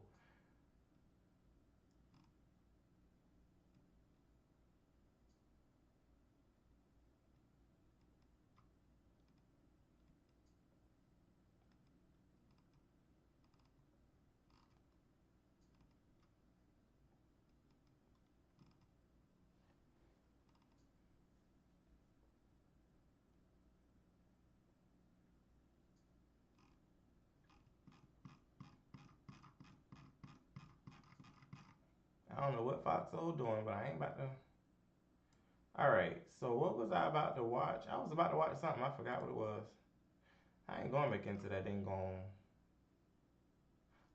Let's see what he.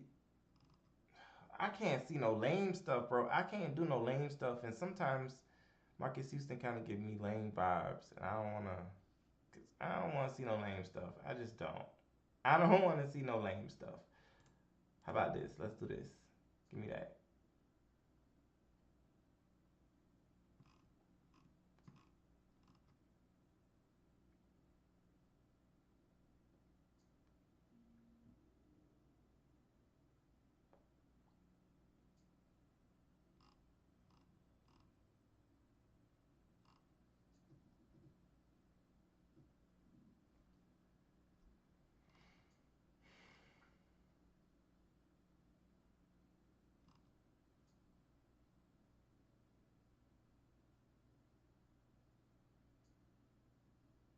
Well, of course, ain't nobody gonna bother you. I ain't watching your video because we already, y'all cute people try to confuse people. Don't do that. Not everybody can do that. Okay, I was supposed to watch this, but we gonna come back. We gonna come back. Come back to a Chase and Mellow vibe. Gary with the T, start strong but ends up angry. Okay. I don't care if he ends up angry. I don't care about that.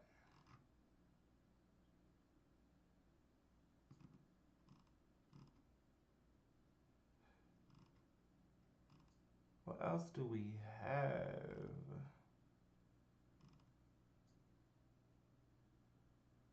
They keep trying to show me stuff about Morgan State. Good job, Morgan State. But come on, y'all.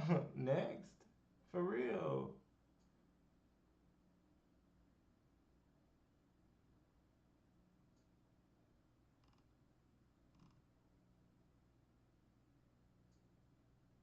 What it sounds like. I don't care.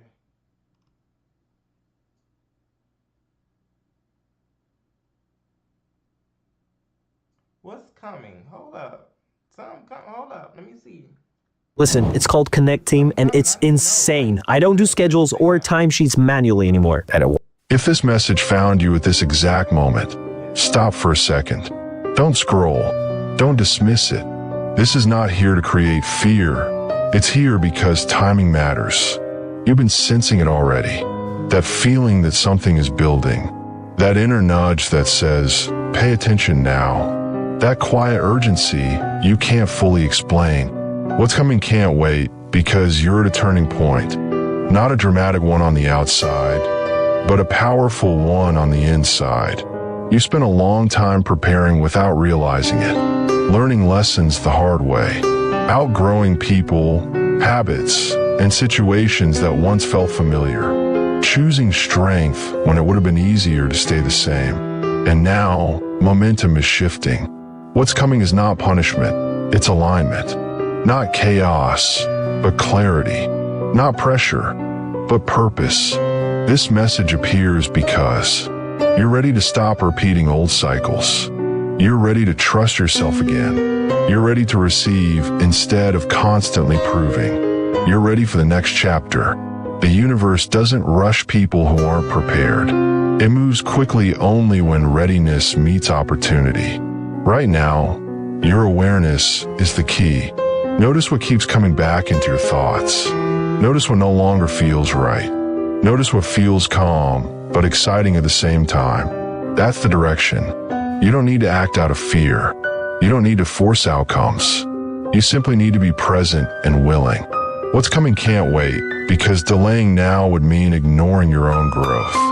This moment is asking you to choose differently, not harder, to trust the clarity you've earned, to step forward without dragging the past behind you. Open this now, because this isn't the end of something. It's the beginning you've been quietly preparing for.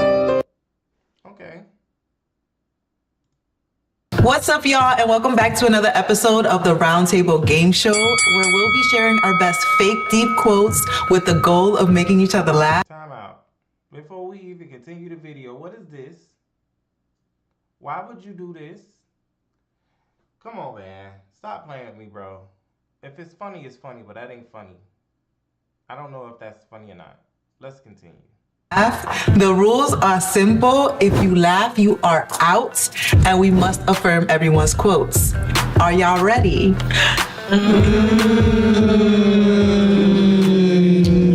Oh, that's you see. Body's tea. Get out of there. That's my chest hair. I caught my deaf friends talking shit about me. So I turned the lights off.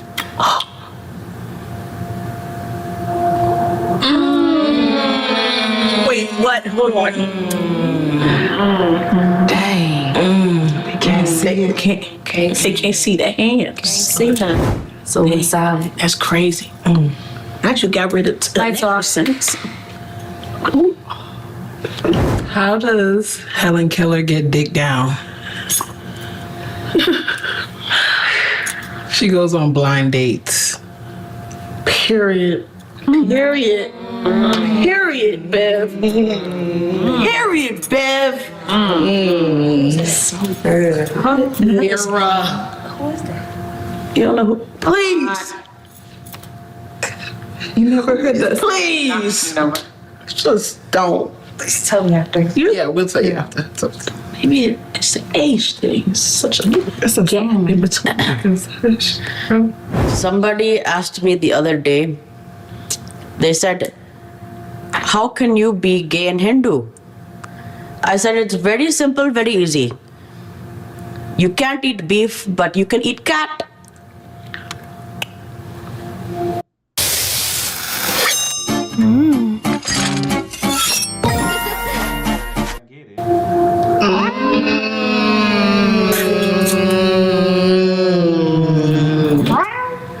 It's as simple as that, and you know she got a fat black cat, so she do.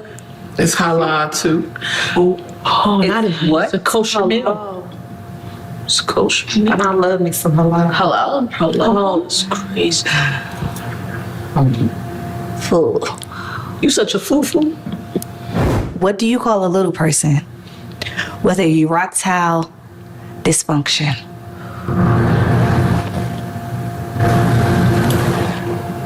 Microsoft.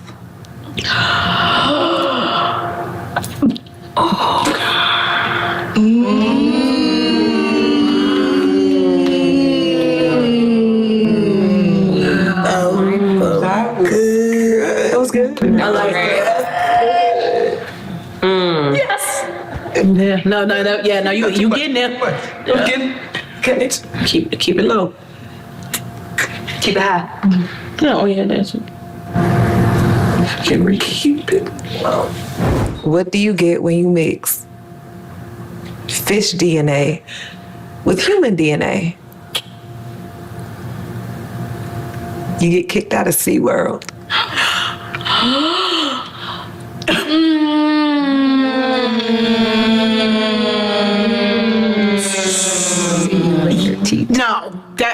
coughed that out. That was not a laugh. That was not a laugh. She's good. You good. That was not a laugh, right? You thirsty. We need a ref. Free Willy the comb. What? Free Willy. But you almost got me. Okay. I caught it. That was good. Right. Disgustingly good. You know, oranges smile a lot for something that's always getting peeled.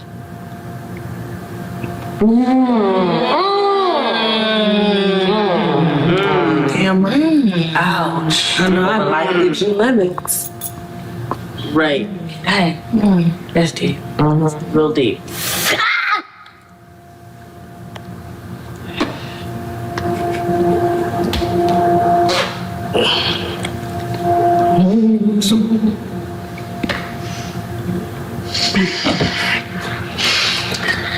What's the opposite of irony? Wrinkly?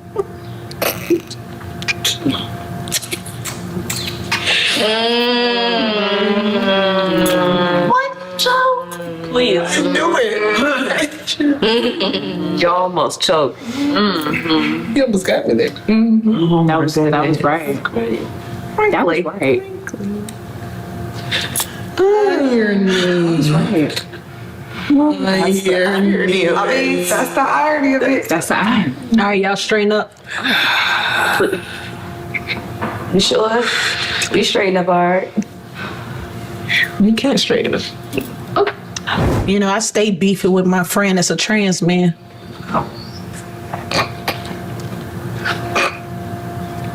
He teaches algebra. He don't like when I keep calling him negative XY. Oh, that was good. See, I got that. Thought it was Wow. You like that? Dang. That was good. T. That was. Almost got Think about it. Almost got there. Wow. Chromosome. Shout out to the T's, baby. Yeah. Almost got there. Yeah. XY. Negative XY. Call it T for T. Oh. T for T. Like that. Mira, when you cuddle, is it called teaspooning?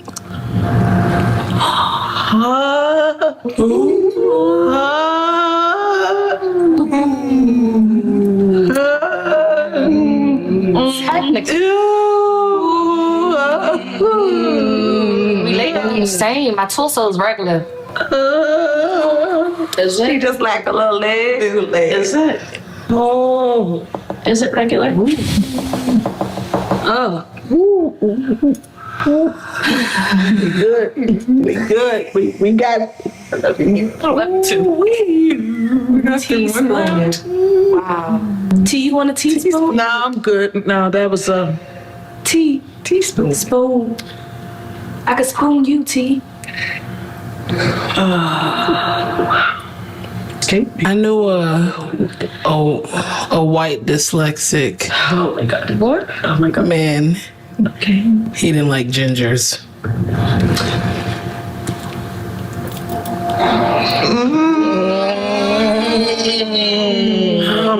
I'm leaning.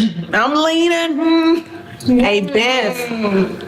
All right. Y'all is snapping today. You know, October Dyslexic Awareness Month.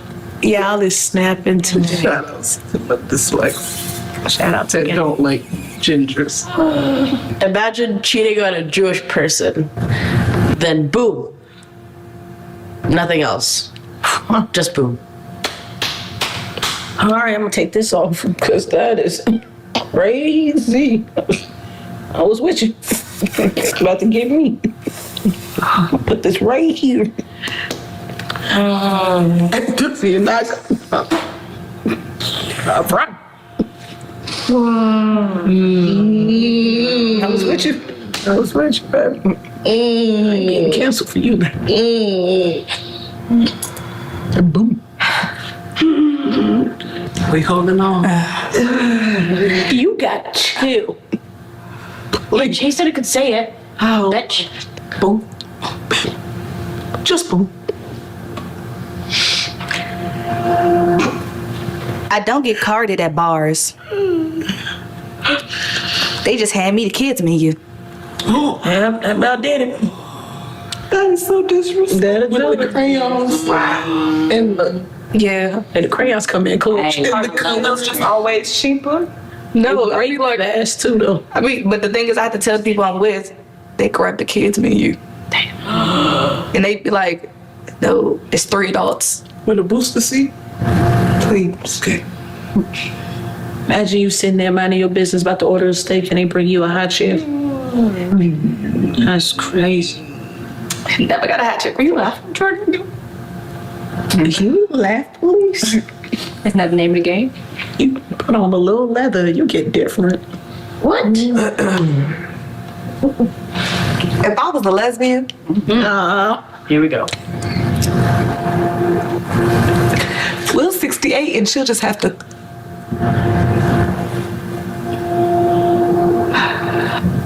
What, bitch? She'll just have to. What, bitch?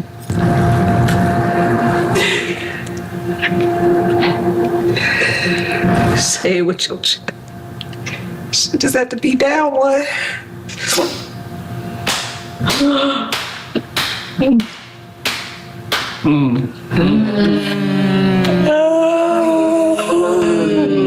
That's why I don't do straight women no more. That's why you don't do them. Amen. So it's cool until it's their turn. Right. Yep. All of a sudden they vegan. Yes. Should never got those flowers. Why, when I press 1 for English, and your uncle answers the phone, thank you very much for calling this, right? I can help you.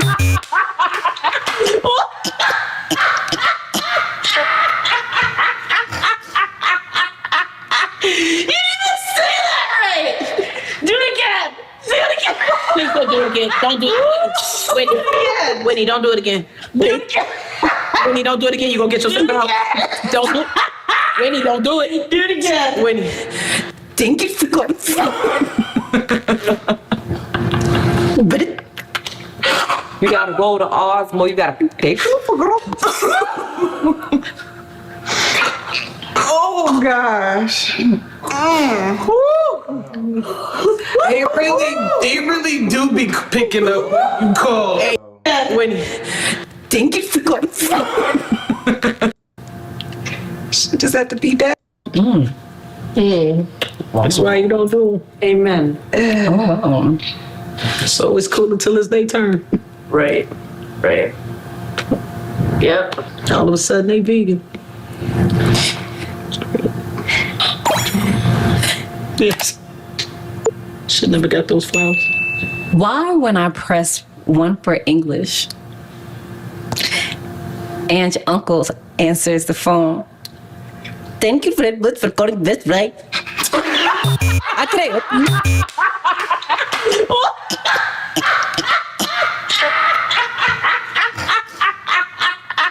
You didn't say that right!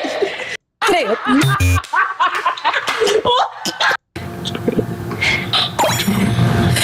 Yes. Should never got those flowers. Why, when I press 1 for English, and your uncle answers the phone, thank you very much for calling this, right? I can help you.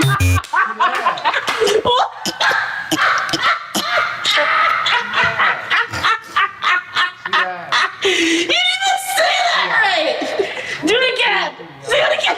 Please don't do it again. Don't do it again. Whitney, don't do it again. Whitney, don't do it again. You're going to get yourself out. Don't do it. Whitney, don't do it. Do it again. Whitney. Thank you for calling.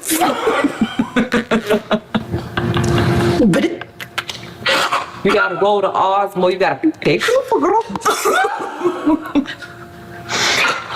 Oh gosh. They really do be picking up what you call. Hey, don't you be pissing like, God damn. Especially You already been a conversation I need to have. Right. You already been on hold for 45 minutes. Hello. You like, oh. Yeah, shh in the back. Oh my God.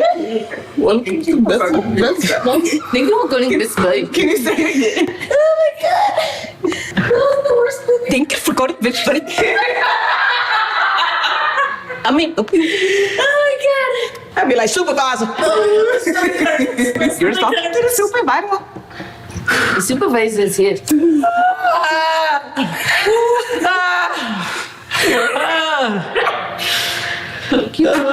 Hey, so I caught my cousin with Down syndrome. Doing what? Having sex with the mail lady. I guess it was a special delivery. Oh, damn. Special. Special. I had it. Special delivery. To give it to me.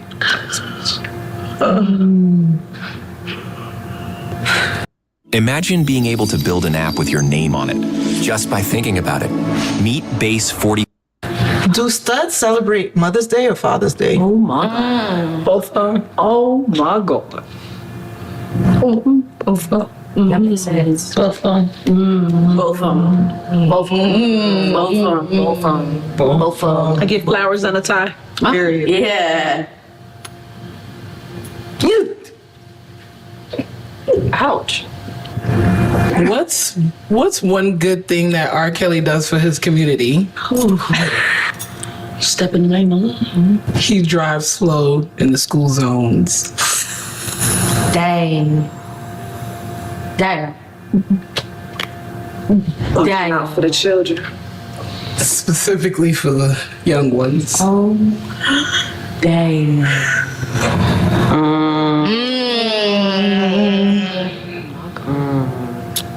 Beverly.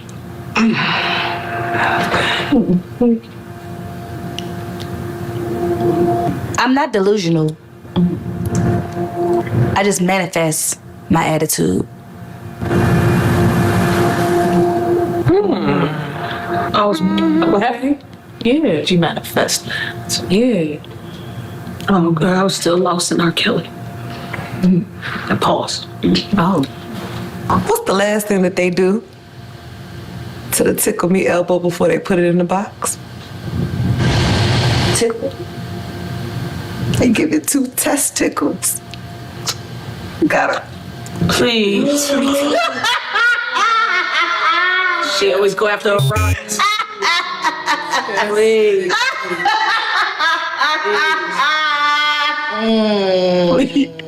Please. Testicles. Please. Bye, Nessie. Hey, please. Please. Coochie, coochie, coo. Please. Coochie, coochie, coo. Oh.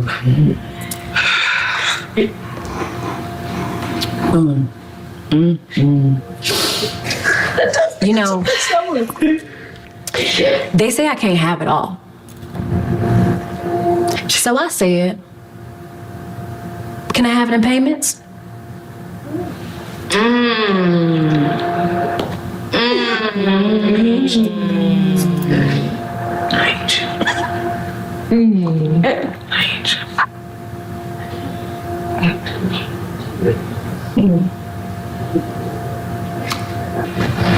Shout out to therapy. Yeah. My mom's in it now. Okay. They gave her a little homework. Said, I want you to go home and embrace all your mistakes. So she hugged all the kids. Oh, poor TT, you was a mistake. Oh, y'all was. Okay. Okay. Please. It's okay. We love you, Chief. Thank you. She's bringing the water. She's bringing the water. She's bringing. Party. She got party. She got party. She got party. She got party. She got party. She got water. She got the water. She got the water. Get the damn water. Thank you.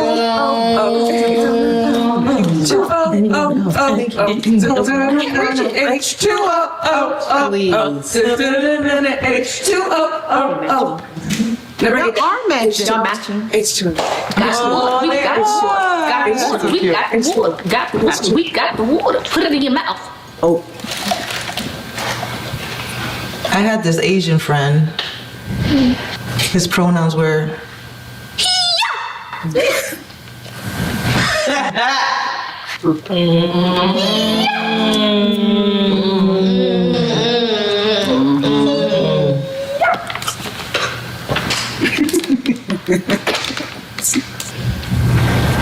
Because if I throw a lamp at him, I just want him to lighten up.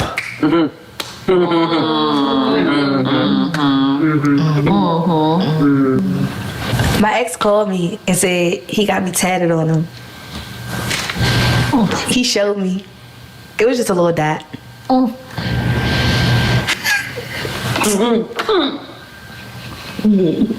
a little mole on a leg. Like a T-leg.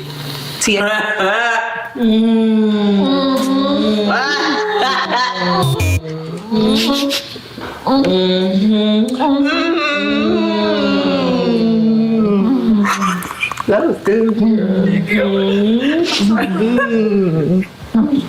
Welcome down.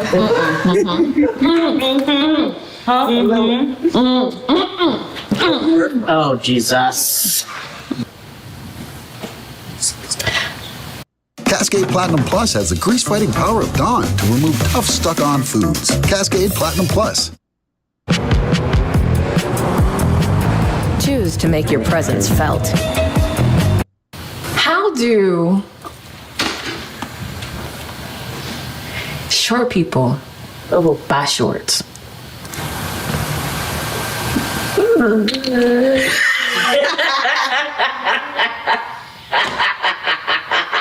They go to the kids section.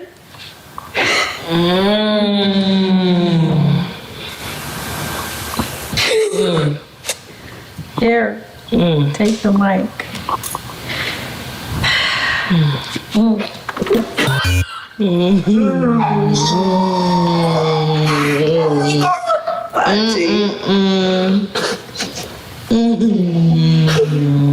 Damn, I didn't mean to. Shit. I'm gonna just drink some water. And by the way, by the way, body cheese. I wear 00 extra small super skinny. That's adults. Can't fit jeans. Kids no more. Okay. Excuse me. I heard little people sex is real good. You get deep throat and anal at the same time. Holy shit! Oh. Holy shit! That's a big old. That's a visual. Yeah, that's a big old. Bad. That was bad? You know, bisexuals don't cheat. They just diversify. And a girl. Bisexual too? A little bit, depending on the day. Three-way talk. Oh, snap! Y'all won! Oh, y'all won. Hey!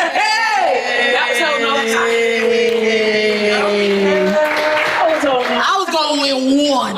Just one. Fighting! All right, bad mirror and wig.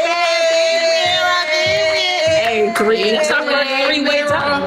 We've never done that before. Three-way, yeah. I'm putting my back. Okay, three-way.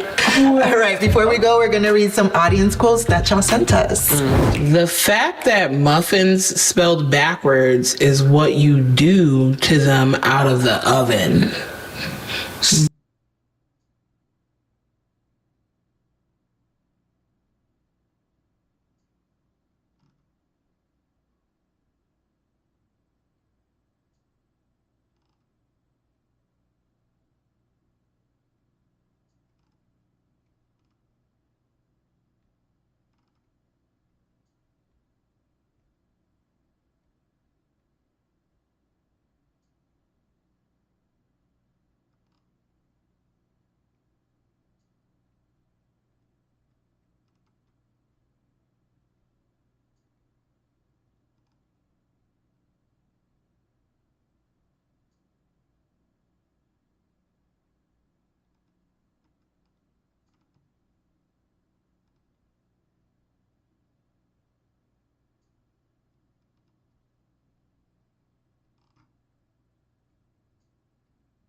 All right, y'all. I think that I have exhausted everything that I kind of wanted to watch. I don't really care nothing about nothing else right now that is going on. Because there ain't really nothing going on. Hold on, let me check on my other page. I can check on this one because it might have something going on that I'm just not looking at. Tisha Campbell Martin boxing. I don't care nothing about Tisha Campbell Martin boxing. Tisha Campbell Martin boxing.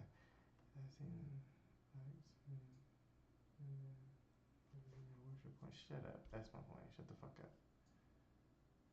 He actually said that some of the issues with Dutton were, and you aren't saying anything about here. What? Have you seen the BS ever? Are you playing on top? That ain't something I'm playing about. Okay. I have no response for that. Next. I really don't. Okay. Self-destructing. I don't care about her. Self-destructing. Has nothing to do with me. Kevin Lee is the OG prop comic. No, I'm not going down there. I'm not going down that path. Next. Okay.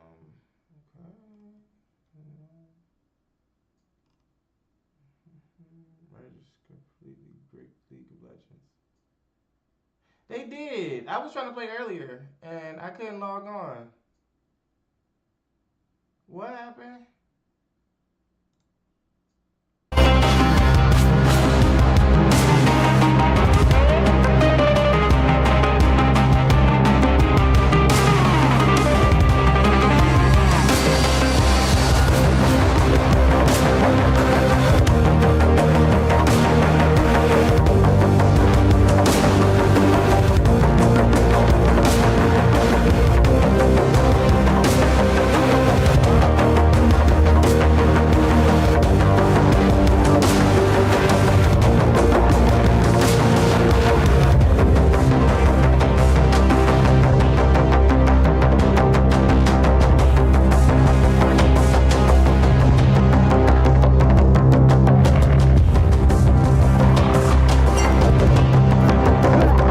Wait a minute, time out. So they say change the date. They say change the date to the Okay, hold up. Let me see. Change the time to. How do I get back to the time? It said change the time. It says change the time to January 4th.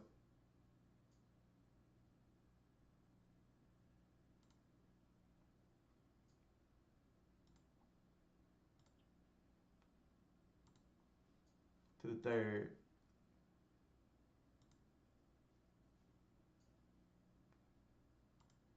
Oh no! Wait.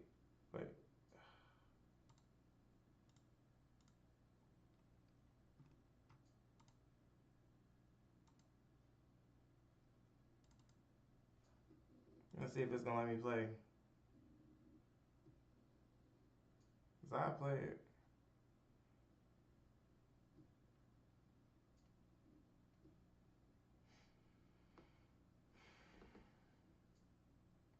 Not checking size.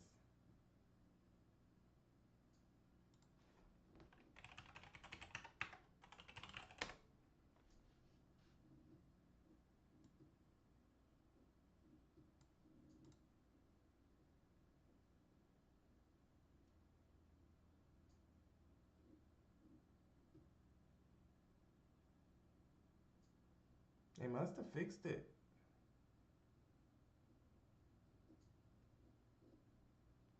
Unless I just can't play no more.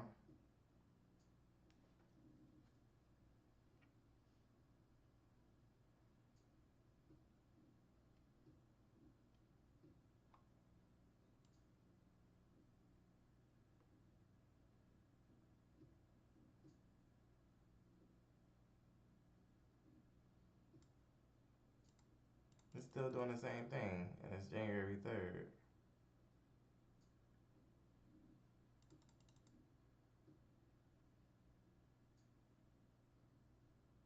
Okay, see, y'all done messed my stuff up. Like, it's not working.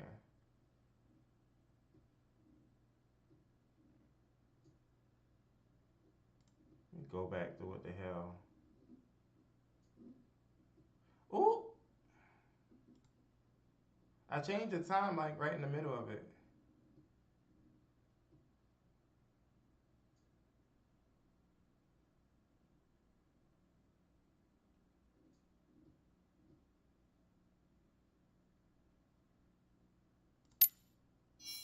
So let's see if I sign out and then come back in, will it let me play?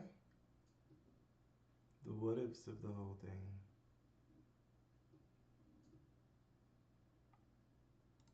Let me just come back here.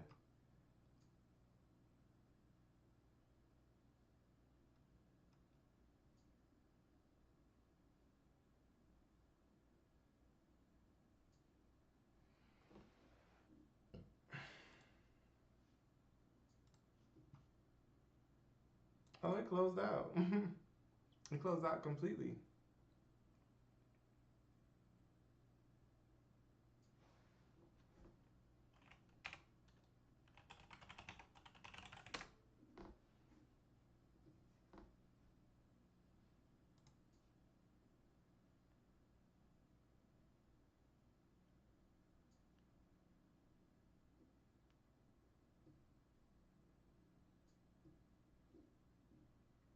I wonder if it's fixed though.